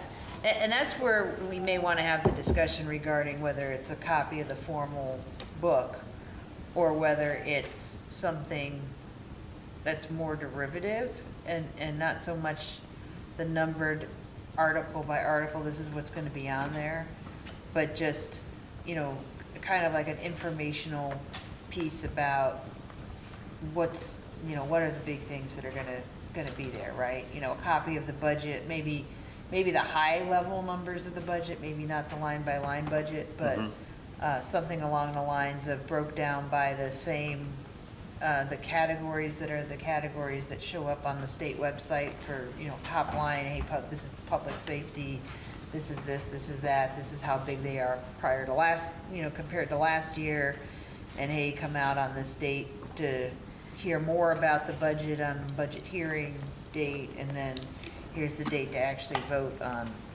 you know, all the things. So if we're not sending out the actual document, we could potentially send out something more than a postcard, less than the full booklet, So- that gets all of the key decisional information out without necessarily having all of the settled language yet, right? So is the cost of the 2,000 the printing of the book or the mailing of the book out? Do you- I'd say do- Historically, it's mailing. been, Is it's it been both? both, Yes, right? it's been both. Because usually it's around 1,500 to print it and anywhere from 500 to 800 to ship it out. Okay. So for every mailing, for every like townwide mailing, I think it's what, like $800 or $1,000 to get like every household. Because the bulk rate makes it much, much cheaper, but I think it's roughly $800, $800 to $900 to send an article of mail under a certain number, I think 2 ounces to every household in town. I feel like Right. we might want to see what Chris has to say about mailing. All right, We actually, I'd like to comment, if I could. I did have an opportunity to speak with Beth and Steve individually about this because I know they expressed concerns about the booklet. In fact, we discussed it for a little bit at our last department heads meeting. And one of the things that came up with a prospect of sending a postcard was, again, being concerned that the budget wasn't being done in a timely enough fashion to get the booklets out for folks to really have some time to review it. and so forth. And of course, the other thing we talked about was, in the last 3 years, we've implemented having a budget hearing as well. So what we discussed, and I did have some time to talk to Brad about this today too, and later Rich, it sounds like, and after speaking with Ron, that what we could do, and what we kind of tentatively agreed to do with an understanding that we would continue with the booklet this year with the objective that the budget was going to be done in a timely fashion to get this out several weeks in advance, but we would also put in the booklet a date for the budget hearing, because I know the advisory committee really wants to have that hearing be well attended. Yeah. And I did do a robocall last year. It did appear we had a few more people there. We went from 10 to 11. So, you know, the hope would be It was low. for the booklet to be published again this year with those two things, the full booklet with the budget in its entirety. And also, we want to let folks know that we will be using the voting buttons this year as well. And I think the communications committee could help devise that part of the booklet. Perhaps you would consider that? Absolutely. Implementing those things, the budget date and so forth, and maybe the structure, because you folks have done a lot of great work so far on the website too. And we can, of course, upload that on the website. So I wanted to share that with the hopes that we can continue with the booklet this year and see if we also see an increase in voter participation at both the budget hearing and the annual town meeting. So. Chris, or, you're pointing at Chris? Yeah, go ahead, Chris. So, just to clarify, the cost to send it out to every door is about $320. Okay. And I agree with Mike. If we could get instead of doing two separate mailings, and do one mailing, that would save the town a lot of money. The weight of the booklet has to be under a certain amount. I don't have it off the top of my head, but it basically consists of, I think it was like 9 full sheets of piece of paper. And we can manipulate that by going with a lower weight of paper. Instead of going with the 20 pound, we can reduce down to 18 pound, and we'll go with a thicker cover and make the inner pages a little bit thinner if we had more pages, if we were trying to get underneath the weight. Because once it goes over a certain weight, you can't use it at every door direct anymore. It has to go regular mail, which would cost a fortune. But the challenge we had last year is the postcard mailing. With the mailing of the booklet, there was just not enough time. And I think we optimized the heck out of it. Like last year, I put all the positions that we had available for volunteers on the back of the warrant booklet. So I think we should maximize this mailing. Be anything that the town wants to put out to the community, because it's the perfect opportunity. Like I said, it's not going to change the postage. The postage is going to be $320, no matter what it is, just as long as we're under that ounces. I think it's like 15 ounces or something. I'm not sure 100%. But that's pretty much where I stand on that. But I do believe that the town warrant book should always be mailed out. None of this QR code, come pick it up at town hall, because that's just going to put a burden on people that, like for me, I don't get out of work at 5 o'clock. And the other thing is that the communications committee was formulated. These people were complaining they didn't know about the marijuana bylaw, but that was in 3 warrant booklets. So if we take away that communication, I think that's going to put us in a bad position. I'll finish with this. My point of order is you guys are officially in a joint session right now. It's a violation of open meeting law. Chris, we are not in a joint session. We are a 5-member committee, so there's only 2 of us here. It's on the website, it says 3. Well, there's only 3 currently appointed right now. But it is a 5-member. If there's only 3 But it's appointed, that means that there's 3 members. That means you have 3 members, 2 in the room. That's a violation. It goes by how many members you have.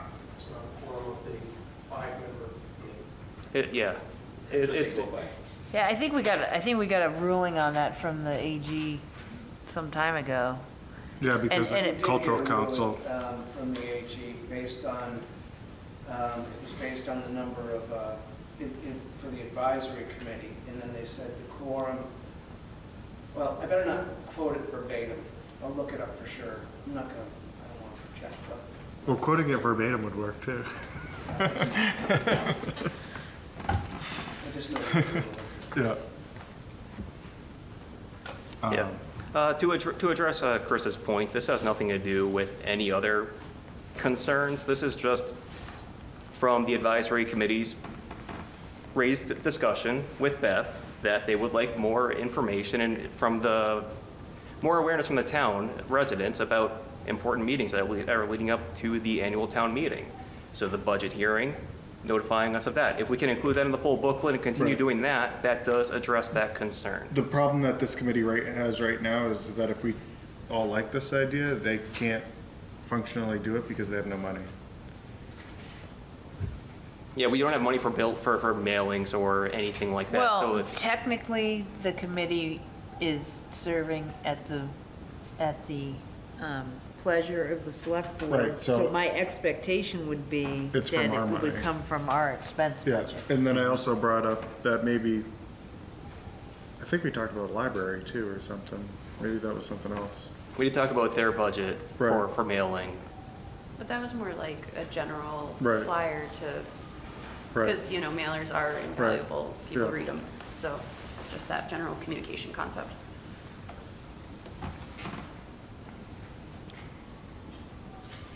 Yeah, but to conversations with Mike, if we want to go with the full article mailing another year, and in addition to that, we can bring awareness to the budget hearing, providing the date for that, and any other information that we want to include in this mailing. Yeah, I would like to work and try to at least get everyone informed of the budget and the town meeting date. I will say, when I spoke with the advisory committee, that was definitely a qualm they had, is that people come to the annual town meeting and ask questions about the budget, and they were not aware that there's a separate meeting where they're supposed to bring their questions, and it makes the annual town meeting go an incredibly long time. Right. So That I do never think happens. bringing that awareness forward is really important. I mean, it might, you know, it's one of those things.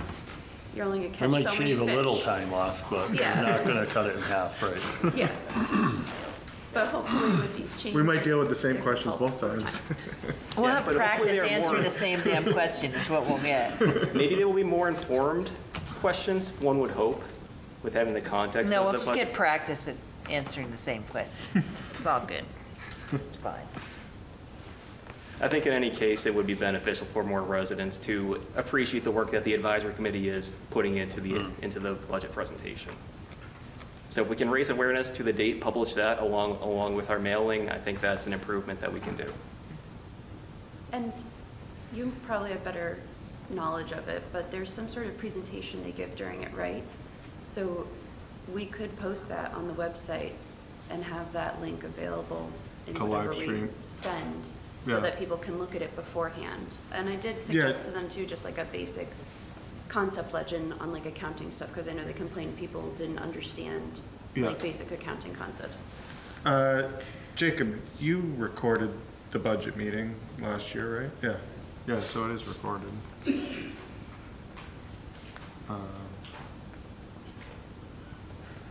Yeah, and in the last communications committee meeting, when we discussed it with Brad, I did volunteer if we want to do any type of additional preparation for this mailing, our committee would be happy to assist with that.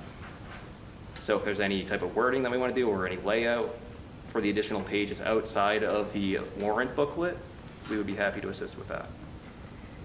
So I think maybe the next step here is when we know what these dates are gonna be, we'll all get together again and have a discussion about how we're gonna advertise this out. Yeah, I think we need, one of the things that would be valuable in whatever mailing we send out relative to town meeting would be a definitions page. Yeah. I mean, I most agree. people, people that come to town meeting know sort of what free cash is. They sort of understand what a levy limit is. Although people get into ignorant discussions back and forth about levy limit versus levy ceiling versus like which one are we actually constrained by, and I think it would be great to have that on the table and inclusive of, at least for whatever version of the budget that goes out, kind of like what our standing is against some of those major primary funds that we always get the question up at the front of how much do we have in stabilization? and we would need an as-of date, because obviously that number changes because of interest accrued and blah, blah, blah, okay, boring accounting stuff, blah, blah.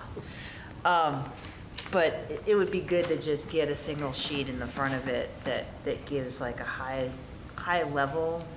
Here's last year's operational budget, here's this year's operational budget, here's what our fund balances are that people care about and that might be pertinent to the decision-making for the town, that sort of thing. A summary sheet for those of us that don't have the attention span to read the other 12 pages. So, in our clickbait world, so. Yeah, I think it's a good idea. Close up. Thank you. All right, thank you. Thank you. Thank Thanks you. for your work.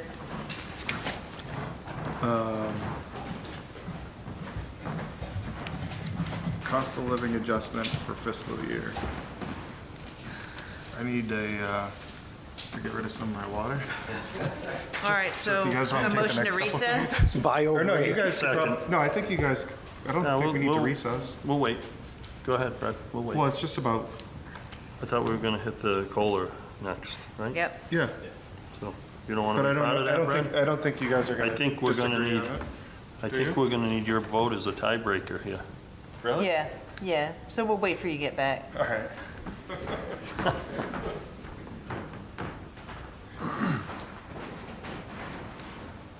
Maybe we won't.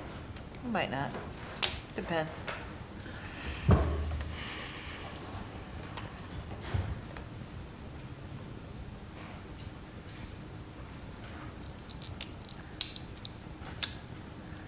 Is there anything on here we can kick out while he's gone that, so I'll make a motion that we, Number 8, right? master police contract. We don't have the signed copy from the police union at this point. So we wanna table that? Yeah, if we Yeah, could table okay, it so we for- can till table next week, that. yeah. So I'll make a motion that we sign the Alcohol Beverages Control Commission seasonal population estimate for 2025. All in favor? Aye. Aye. All right, and then I'll make a motion that we sign the Alcohol Beverage Control Commission renewals for 2025, and do we have a list of those? I think Brad's got a list here. Does he have a list here? Okay. All right, is, you mean the renewal certification, is that what you're asking about? All it is it just, that certification, they just want to know anyone that has not renewed. Okay. Is we have the landmark stuff on Okay, that. The other renewals you guys already signed. great.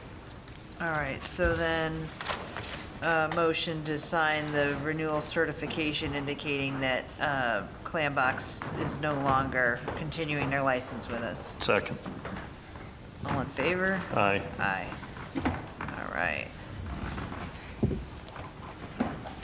Just need your signature on this.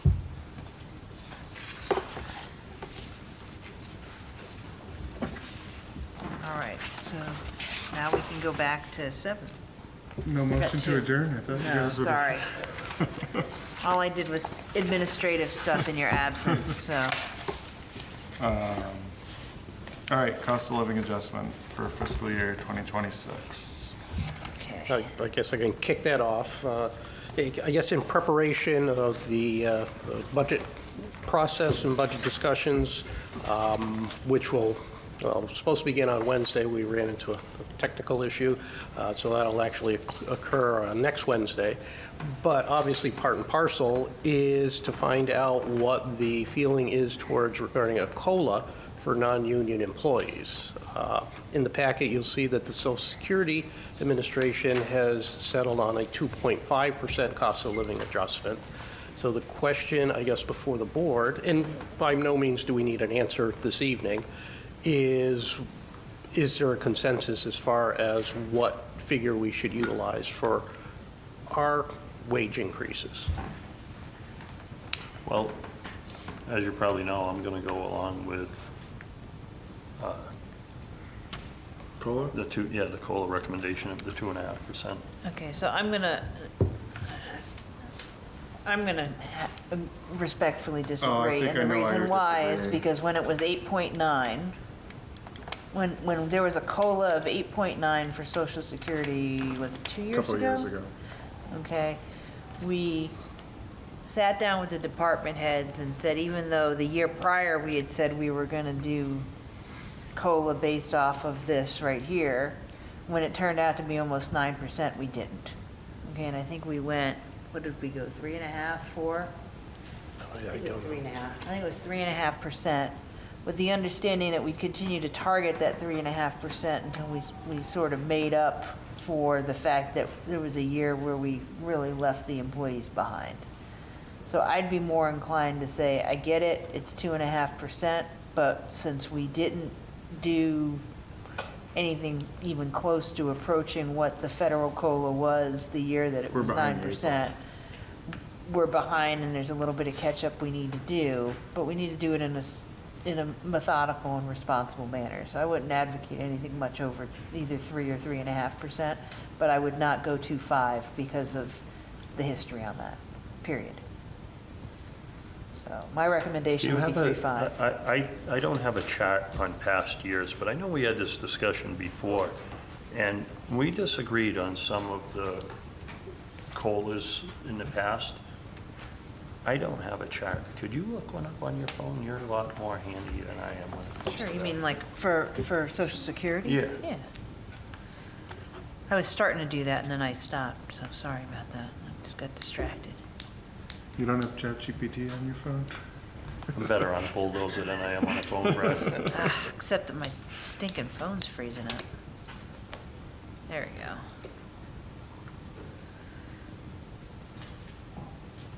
I'd like to see you on a Bulldozer. I used to I'd be like to pretty be on good it. on I'd rather be on a bulldozer. I used to be pretty good with one.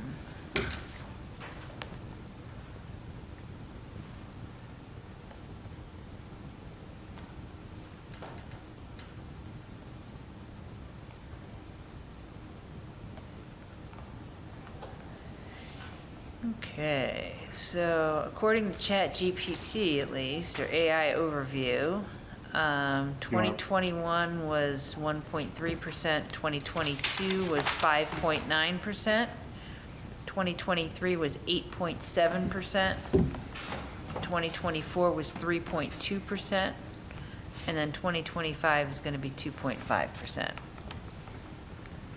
That is correct.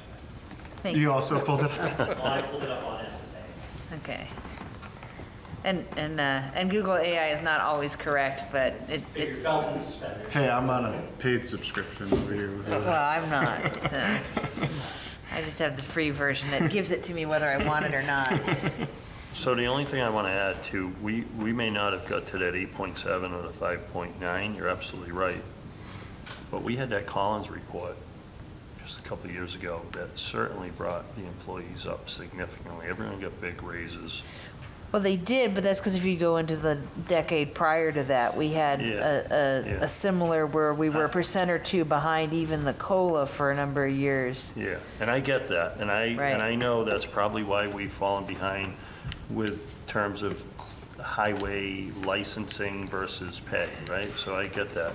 But there are quite a few other positions in the community that are really starting to get up there. I get why years ago people took a job at the municipality because they didn't have to travel, they could be in town, they were short hours. And I know you and I are going to disagree on this, Beth, but I don't know anyone that can work the amount of hours our town employees work for the most part, under 40 hours. I can't make a living making under 40 hours. So they get the insurance, sick days, holidays, vacation.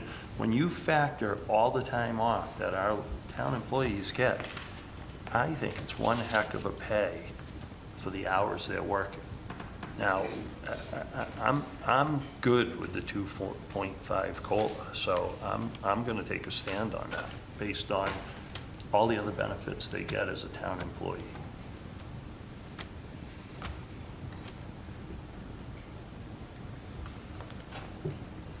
My answer is don't disagree with you, but what we did already tell the employees, I think we have to keep our word to at the same Yeah, time. I mean, we said that we target, I think, I When can't did- when remember did whether this it was discussion come minimum up? Probably 3 the or last minimum couple 3.5. years, last couple years I know of, and I remember before I was on the select board, this conversation happening. Yeah. Yeah, I think we told them that we would target a minimum of 3% and more when feasible based on where we stood against the levy limit. So I think we need to do the math. I would ask that we start the budget at a minimum of 3% and see where we land from there. I would have preferred 3.5, but I understand if that's not where we're gonna go, right? Yeah, I mean, I wish it was always just stayed at a level 2.5 or 3, but, and then we adjusted rates accordingly otherwise, but we haven't done that, so we're gonna, So when that statement was made that we're going to do that percentage, Well, was the that statement was prior made- to COLA, or was that after, oh, not COLA, but the Collins report? So the So statement it was made. during the Collins report discussion before at I was town on meeting. board. So and a bunch of this conversation actually occurred on the town meeting floor around the Collins Center Okay. discussion, right? Was that, because we were so long in implementing the Collins Center discussion that we actually had to apply COLA to their recommendations because of the fact that by the time we actually implemented it, it was like 2 years, the data was like 2 years old. And at that town meeting, we stated the way we were gonna keep up, right, and make sure that we didn't have to do one of those big adjustments again, was to go ahead and go with COLA being the guideline for what the town would use. This SSI COLA would be what the town would use, even though typically the Massachusetts COLA is higher than well, federal COLA. there's two COLAs, there's civil Right. service and the federal. Right.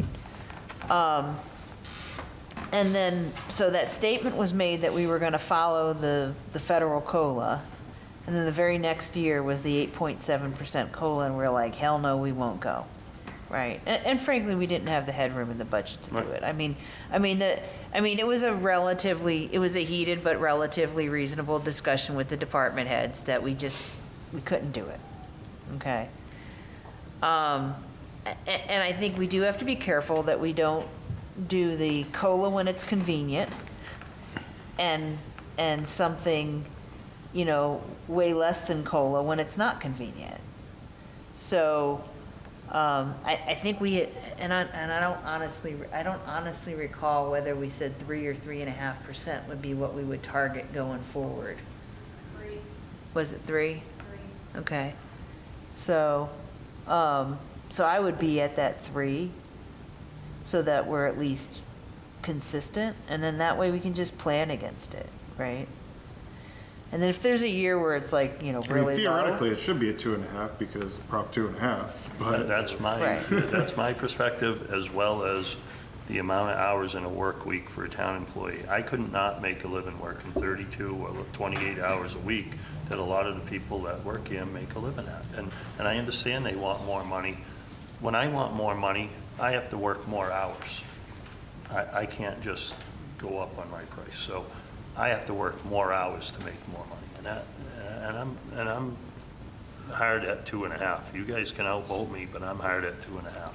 I did not make any promise to anyone for more than 2.5%. Right.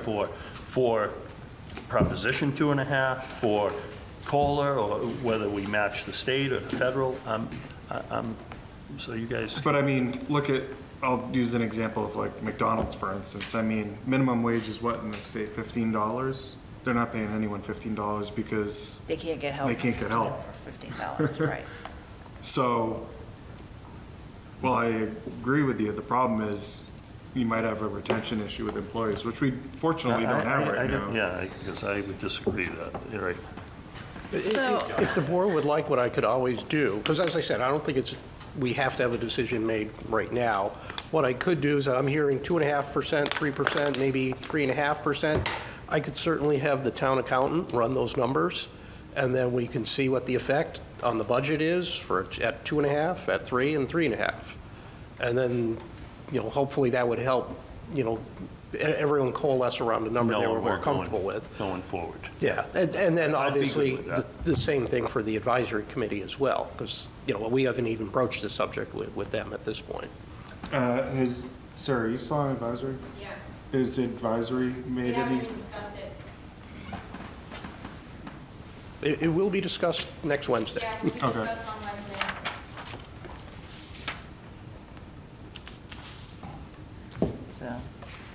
So I think that's a great idea, have Ron bring the data forward and see what our accountant says we're at.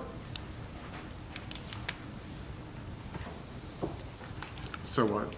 Table it and wait for that? That's fine. Yeah, I mean, it might give advisory a chance to talk about it. Yeah, because we haven't even brought it up, nothing yet. Yeah.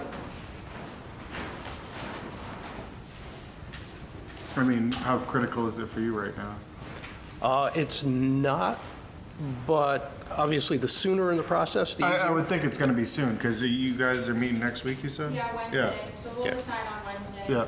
Or at least have a better idea of what we kind of want to be in. Yeah. And there are a few key milestones going to be happening within the next few weeks. House 1 budget should come out, so we should at least get an idea of what we're looking at for state aid, Chapter 70, things along those lines. Yeah, but the accountant will tell you that you can't trust any of that. I mean, and we get to, I'm sorry, I really No, should we're in the record same the boat every discussion year. from one year to another, because it always winds up the same. The- so. the And everybody other- always says it's never going to be, it's always going to be way lower than what it lands at, and our local receipts are always higher than what we projected them at, and one of the things I would like to see is and I could go do it, but I would really prefer if we have it come from the accountant, is a real analysis relative to what that first house budget is versus where we land over the last, again, a 5-year trend of what it looks like, right? 5-year trend of what it looks like from a standpoint of our receipts, 5-year trend of our actual local growth, right? Because we need to look at both halves of the equation. We need to look at the spending, and we need to look at what's going in that we're actually writing the checks against. Another big milestone that'll be coming out, once again, towards the end of the month, is Maya will let us know what their increases in premiums will be. Yep. But as we had talked about a month or so ago, we're also actively looking at the Hampshire County Insurance Group Trust, and what what their premiums would be, so that it can be weighed by the town whether or not to switch. So those are some potential heavy items, because I'm hearing a 15% increase in health insurance premiums should be expected. And maybe even north of that. Wow. Right, and remember, as a town, what are we, 60/40? 60/40, yep. Right, which is a lower percentage burden on the town than most of our surrounding towns. I think that's going to continue to change as we go forward, but we'll see where it I haven't falls, but- seen any other towns change. Are you aware of any other towns changing I'm not aware of it, but percentage? I don't see how it's sustainable to keep, for the insurance to go up and not impact the employee. Right, so. I mean, someone that works 24 hours a week for the town, or 28 hours a week for the town, is getting 60% paid for their insurance. Think of what that is for, I don't think the bulk of the people in Brookfield make on an annual basis the same as the town employees based on the hourly rate, but based on the hours they work. It's a pretty good pay at a low hourly, weekly pay. And that's the bigger thing that I have with it.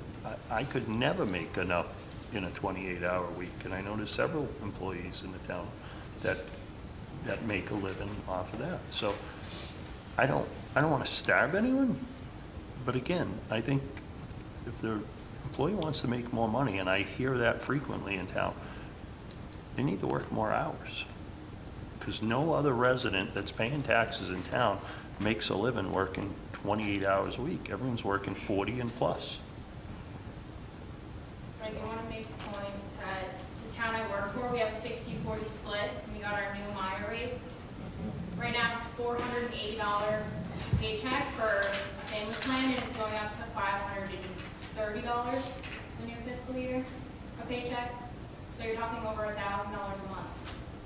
So same thing, 60-40 split here. So $1,000 a month out of your paycheck already, not including taxes. It's a big impact. So even if you work more hours, you're still paying. You're never going to make up that $1,000. Try paying that plan without the help of the town. Yeah, but that's unrealistic. I Yeah, mean, that's most, I mean, I get it, let's be honest, the most bulk of the companies. residents in town Yeah, are not getting the benefits that the town hall employees are getting, or the town employees. It's just not, it's not there. It's a country club that is working for this town. Well, I don't know that I would say that, Dave. That's not what I'm suggesting. What I'm suggesting is most people work 40-plus hours a week. Am I correct, my marching orders are to get the aggregate numbers Yes. for 2.5, 3, 3.5? yes. Okay. And how much are we really talking about in terms of bottom line difference Yep. overall? If I remember correctly, it's something like, it's something like $35,000 per percent is what the budget impact is, but I could be wrong. Okay. I will have those I remember figures for the next We meeting. used to have a number that basically was tied to each percent cost the town X amount of money. What's that? What did you do when I was gone? Just the alcohol? Yeah, the alcohol stuff. Okay. Just to make it clear, Brett asked what we I did. know. Okay. Yeah, so, motion to continue past 9 o'clock since we're 2 hours Yeah. into this. Second? Second. Any discussion? All in favor? Aye. Endorse master police contract for fiscal year 24 through 26. We skipped over it because it's not available, right? Or did you say? Yeah, Ron said it wasn't available. Okay. Yes, yeah, we don't have the signed master copy yet from the police union. Number 11. So we're on to 11. Open meeting law violation responses 12/21/24 in the packet.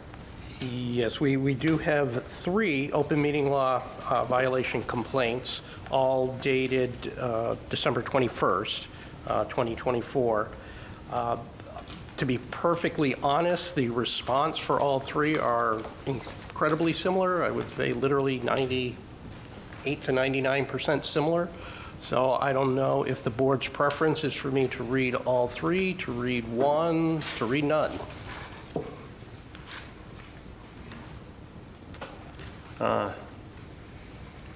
I think we should make a consistent policy of reading them, who they're from, and what the answer is. Let's get it all out there in the name of transparency.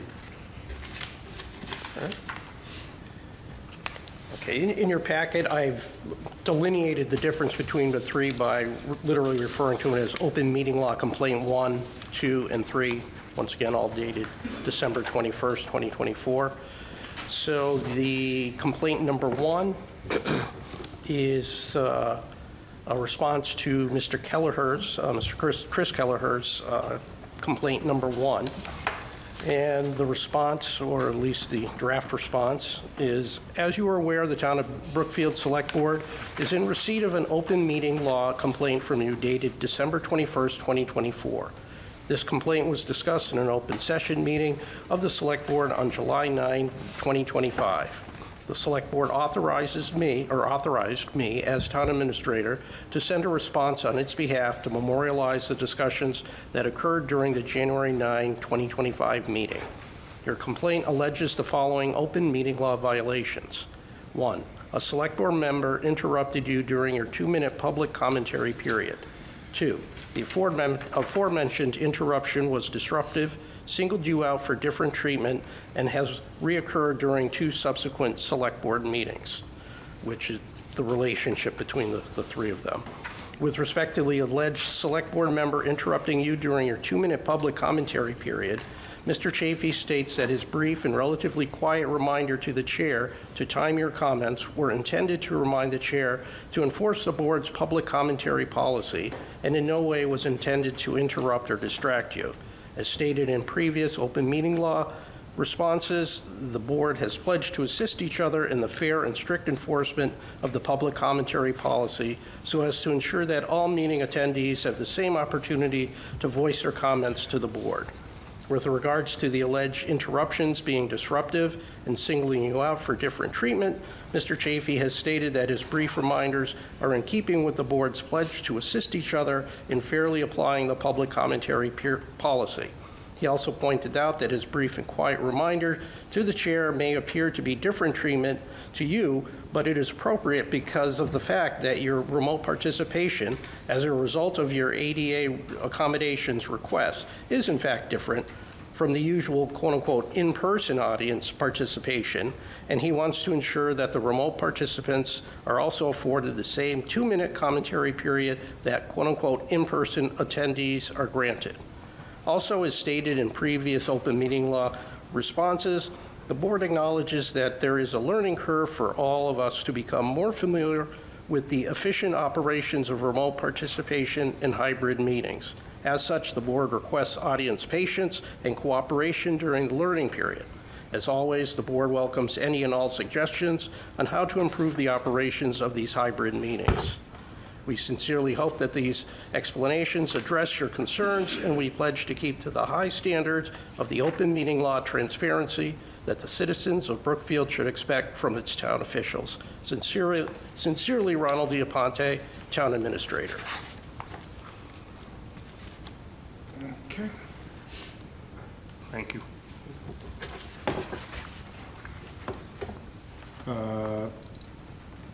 Resignation, interim highway superintendent. I think before we go on to that, I think we probably need a motion to authorize me to sign and send these off to the attorney Move general. that Ron be authorized to sign and release those responses. Hey, Brad, I want to Yep. on this too. Yeah, 1 second. Second. Any discussion? Go ahead, Chris. Yeah, I just want to say that, the pattern of behavior that I believe violates principles of transparency and fairness and the respect for public participation as required in open meeting law, specifically during the meetings where Mr. Chafee is engaged in the repeated activity of waiting until I speak to turn to you, Brad, and start having a conversation. He doesn't say, hold on a second, let me pull out my timer, and then go ahead, Mr. Keller. He always waits until I start to speak to derail my thoughts. And this behavior is shown over a consistent pattern over 3 meetings. Okay, it's not once, not twice, it's a hat trick. It's 3 times. Okay, so this is a deliberate act. And to treat me differently because I'm participating remotely and to use that as an excuse, I strongly urge the select board not to put that in writing. That's serious. The treatment that I should receive should be equal to the people in the room. Okay? And I don't understand why we're having a challenge getting to that. And it's just truly unfair. The policy, the Brookfield Select Board Public Comment Policy, okay, which I have a copy right here, is for everybody. It's the same. It's the same for Mr. Keller, Mr. Smith, Mr. Jones. It's the same for everybody. Okay, Mr. Chafee only does this to Mr. Kelleher every single time. I watched your meetings, all 3 of them, minute by minute. He doesn't do it for anybody else. Okay, that's a problem.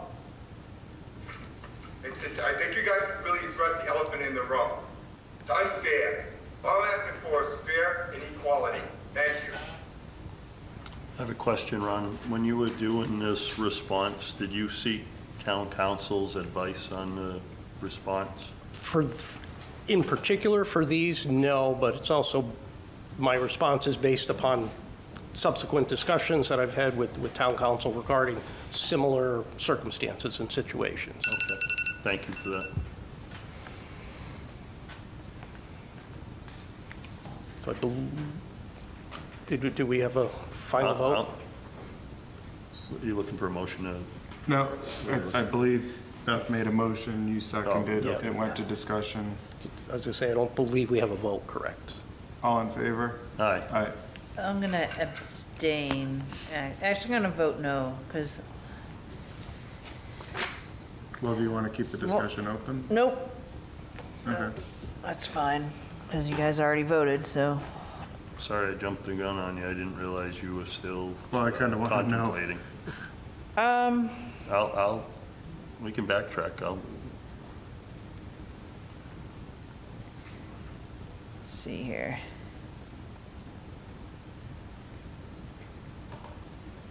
So I would say, I would agree with Mr. Kelleher that we need to be cautious about putting in writing that there would be any difference in how we manage his 2 minutes versus other people's 2 minutes. I think overall, it would be more appropriate to say that we're still working out the mechanics of properly policing the 2 minutes, regardless of whether the person is in person or remote. I mean, both of us have been much more studious about putting a Yeah, timer on I try to today. put the timer out. Right. I think that's I'm one of the, simply- I think that's one of the learnings that we've had. And our behavior tonight has been indicative of that learning, that we need to get more rigorous and more consistent in how we apply it. So, I think it's actually, you know, I think pointing that difference out within our board's response is probably not advisable. But in discussions with Mr. Chafee, part of the reason is because it is quote-unquote different. And It's not. I mean, and so maybe it is for you, but I spend my No, life in no, no, a I'm not- hybrid environment, right? I'm not I mean, suggesting it's different. I'm not quick with my phone, as you know, to get it out, and I'm simply reminding the chair to start the recording so that we are fair to everyone. Right, so. That is what my statement is. And I think what Mr. Kelleher was pointing out in his open meeting law complaint is that I can't think of a single time when Ms. Washburn was speaking that you asked us to start a timer, and that there does tend to seem to be more of a reminder. Like right now today, I mean, even when Mr. Taft was speaking, even though as a chair of a committee, we might have actually not wanted to constrain your comments, it happened that you stayed within 2 minutes. Thank you, sir. That was I really actually kind didn't of even you. set a timer. I did actually set a timer just specifically so that we were being more consistent and at least, So I it thought was gonna run I thought over. if they were on the committee that we're having a conversation about, are they restricted to the 2 minutes or no? I thought, yeah, no. if it's an agenda item that you're specifically asking for input from, If we ask them to attend, so I think we Yeah. get into a little bit of a gray area if it's just on the agenda and that board member happens to be here and speaks, Yeah.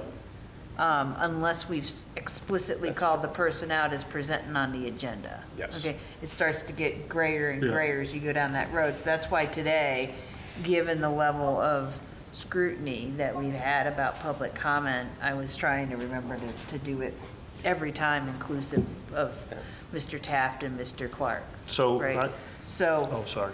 I thought you were done. yeah, and I understand that wasn't necessarily an intentional interruption, and that was a really pregnant pause, because I'm getting kind of tired. I think we do want to reconsider some of the language in here, because it certainly doesn't speak to my opinion relative to this answer, and I know that the open meeting law is largely relative to your behavior, but I do want to make sure that if we're responding as a board, that the language is consistent. Well, that's Right. why I specifically asked Ron if he spoke with town council about that, because Ron and I did not speak, I did not read this before tonight.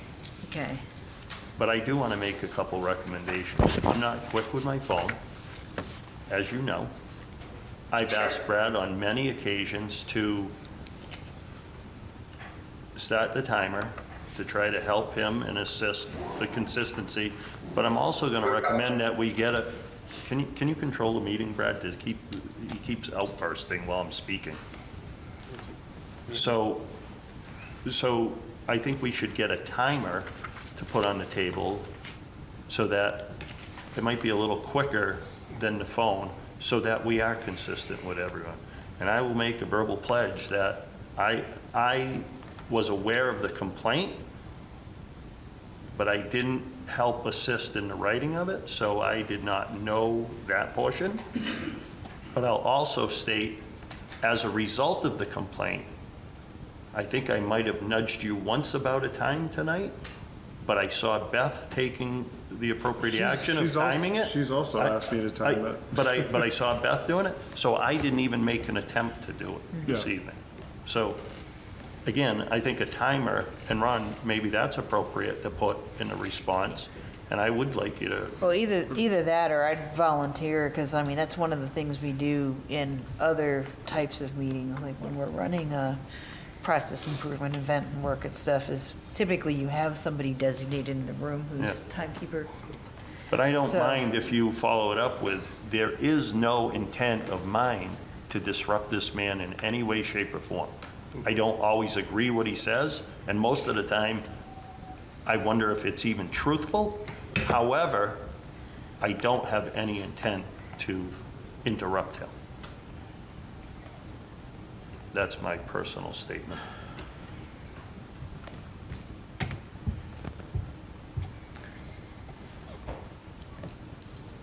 So, what are Do we your want thoughts? to pass over on it? Let's pass over. If you want, I'll provide some verbiage recommendations. And I don't mind if you want to follow up with town council, because if in fact some of that verbiage shouldn't be in there, I would like to have an opportunity to have town council straighten it out if necessary. Okay, so I guess we could do two things. One, Beth is going to provide, I guess, some alternative verbiage. And then run that past town council. Yeah. Okay. And then we can hold on this. We're still within our time frame, because the chair has asked for an extension, which was granted, I believe, through the end of the month, if I'm correct. I don't believe it was. I don't know if it was granted. I'd have to look at my email. Okay. I agree to the extension. Yeah, you agree? That's what I was just going to ask. Okay, so he agreed to the extension. But I also want to make it another bite clear. at the apple. I also want to make it clear, I did not advise you on how to write that, or did I? And I did not tell you any of the verbiage on how to respond. Correct. Okay. Once again, this is just a consolidation Okay. of different discussions and past responses. Okay. Thank you, Ron. Mr. Chairman, Yep. just a quick question, actually. This chair is lousy. You know, when someone comes up like Don Taft and he's representing a committee, or someone's on a committee and they're talking about something, you shouldn't have a 2-minute time period on somebody that's giving you guys input on a committee or advisory board member. I think you should just let them, don't let them go crazy, but I don't think you should put a timer on them. They're reporting to you what's going on in their committee. If it takes a little more than 2 minutes, so be it. I don't think they should be on a timer, though. That's just my thought. They aren't necessarily, because Beth and Steve, I mean, they were more than 2 minutes. Yeah, but I mean, you discussed that tonight. So, but you're saying, Beth's saying it's kind of in a gray area, doing this and doing, I mean, it just should be normal. The norm is if they need more than 2 minutes, they shouldn't be on a timer, So, all right, thanks. So the other thing I want to add to that is that during the Highway Advisory Committee meeting yesterday, as the liaison to the septic, I did ask that 1 or 2 members from the Highway Committee attend this evening under the highway operations. So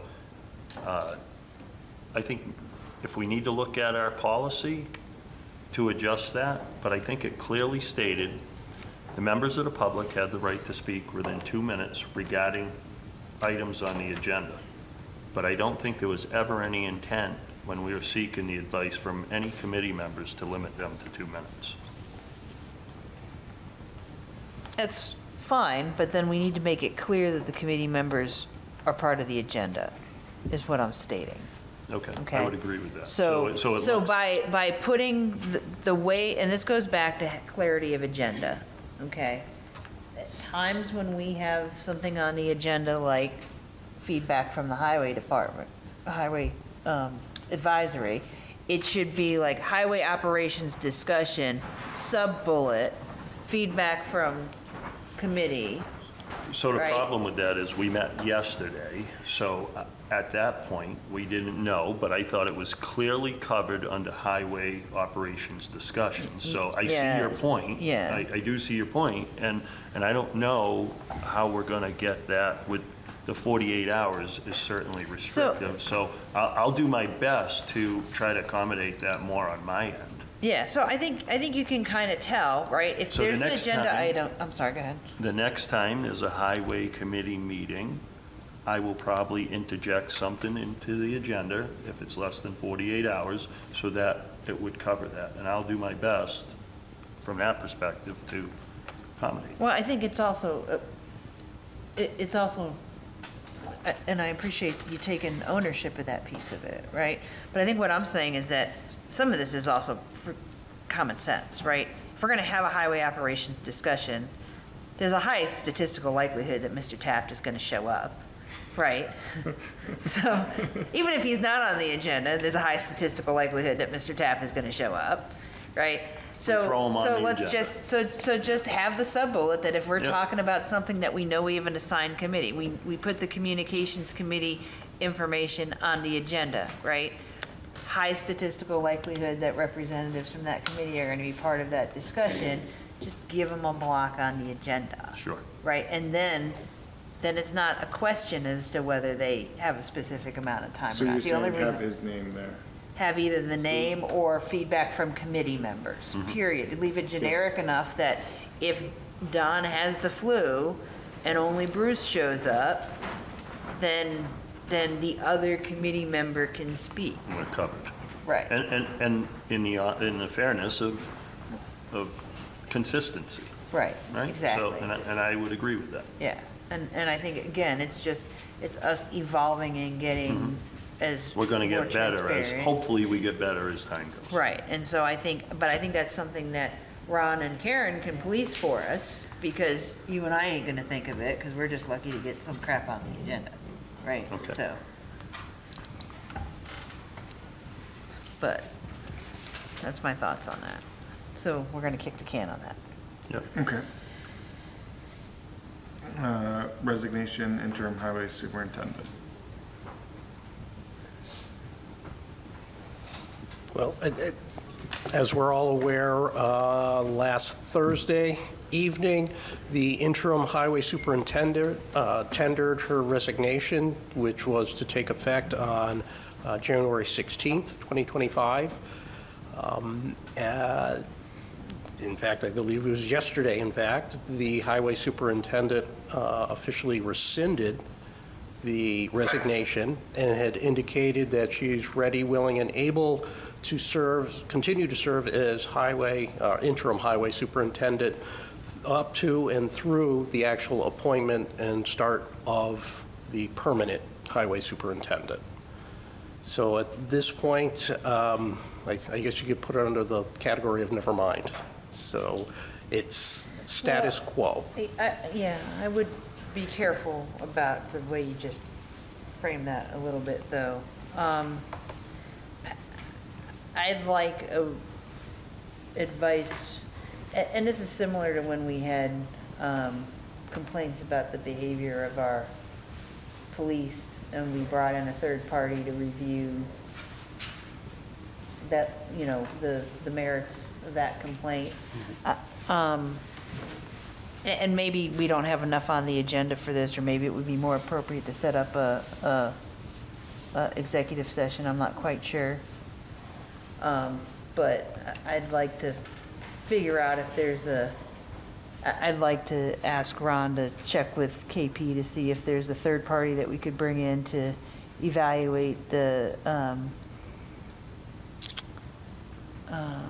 health of the work environment. Okay. Independent third party.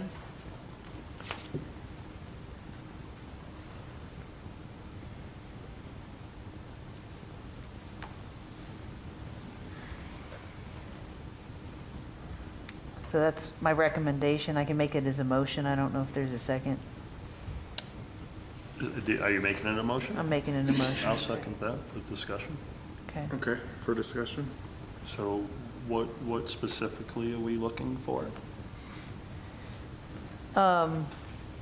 So fundamentally, I mean, the resignation statement and then the rescission of the resignation statement expressed a concern about the, that it's something of a hostile work environment.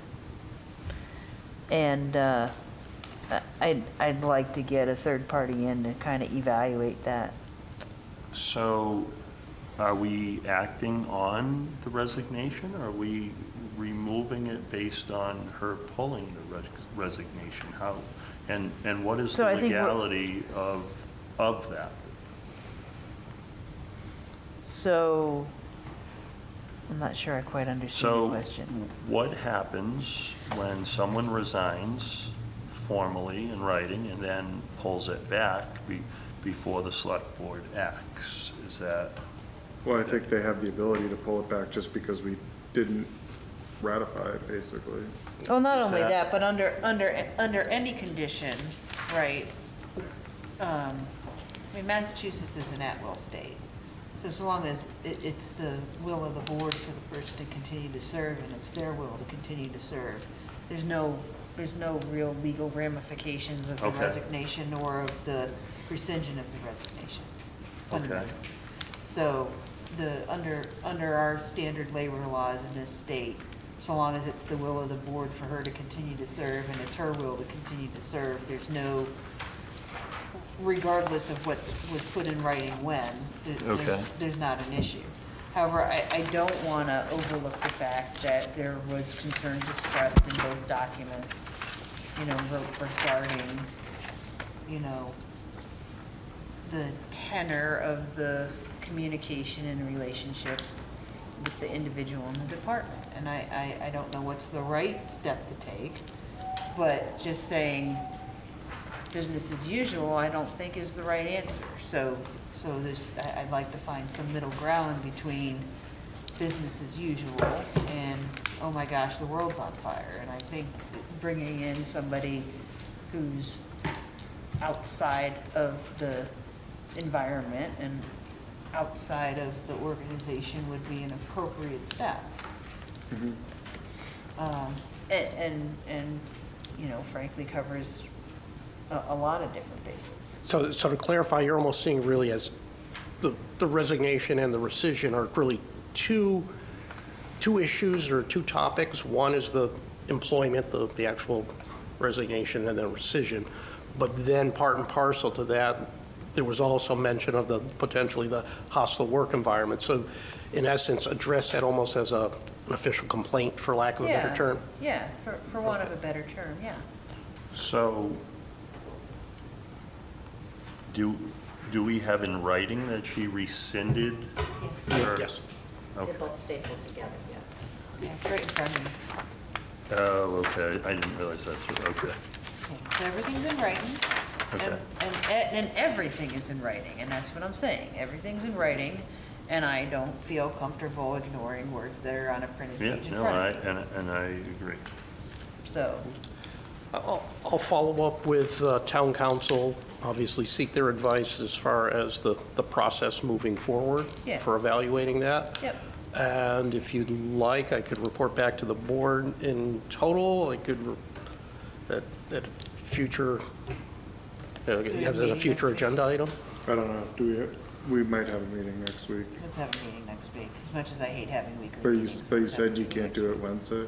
Thursday? Well, it's just that Wednesday, I'm already Thursday. booked What's with wrong the advisory committee. Can you do it?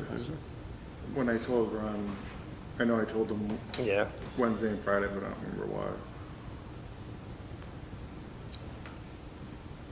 I mean, I can do Friday. I know it's normally a day off for folks, but. If we can do it Thursday, I'd prefer, so Oh, Ron you doesn't know have to why? come in. I told him I had something Thursday, I just didn't look at it because it is blocked out, but it's a selectmen's meeting. Blocked out for the selectmen's meeting. You were psychic. No, because we had an off week. Yeah, yeah, yeah. I know. So it was I know. already in there. I know. I'm just Yeah. job busting. So I already have it in there for Okay. selectmen's meeting on Thursday. So, winner, chicken dinner. All right? That's the 16th, right? Yes. Yeah.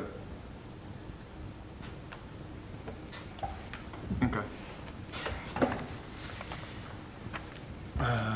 Approve. I was just saying, just obviously, if per town council's advice and opinion, that an executive session is needed to discuss that, obviously, I'll coordinate that with the chair. Yep.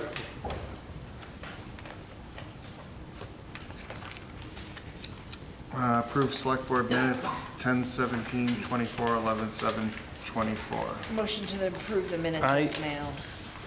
I'll second it for discussion, but I have not had an opportunity to read them, so if you guys would be willing to table it, I would like We it. can If table not, We can table it. okay.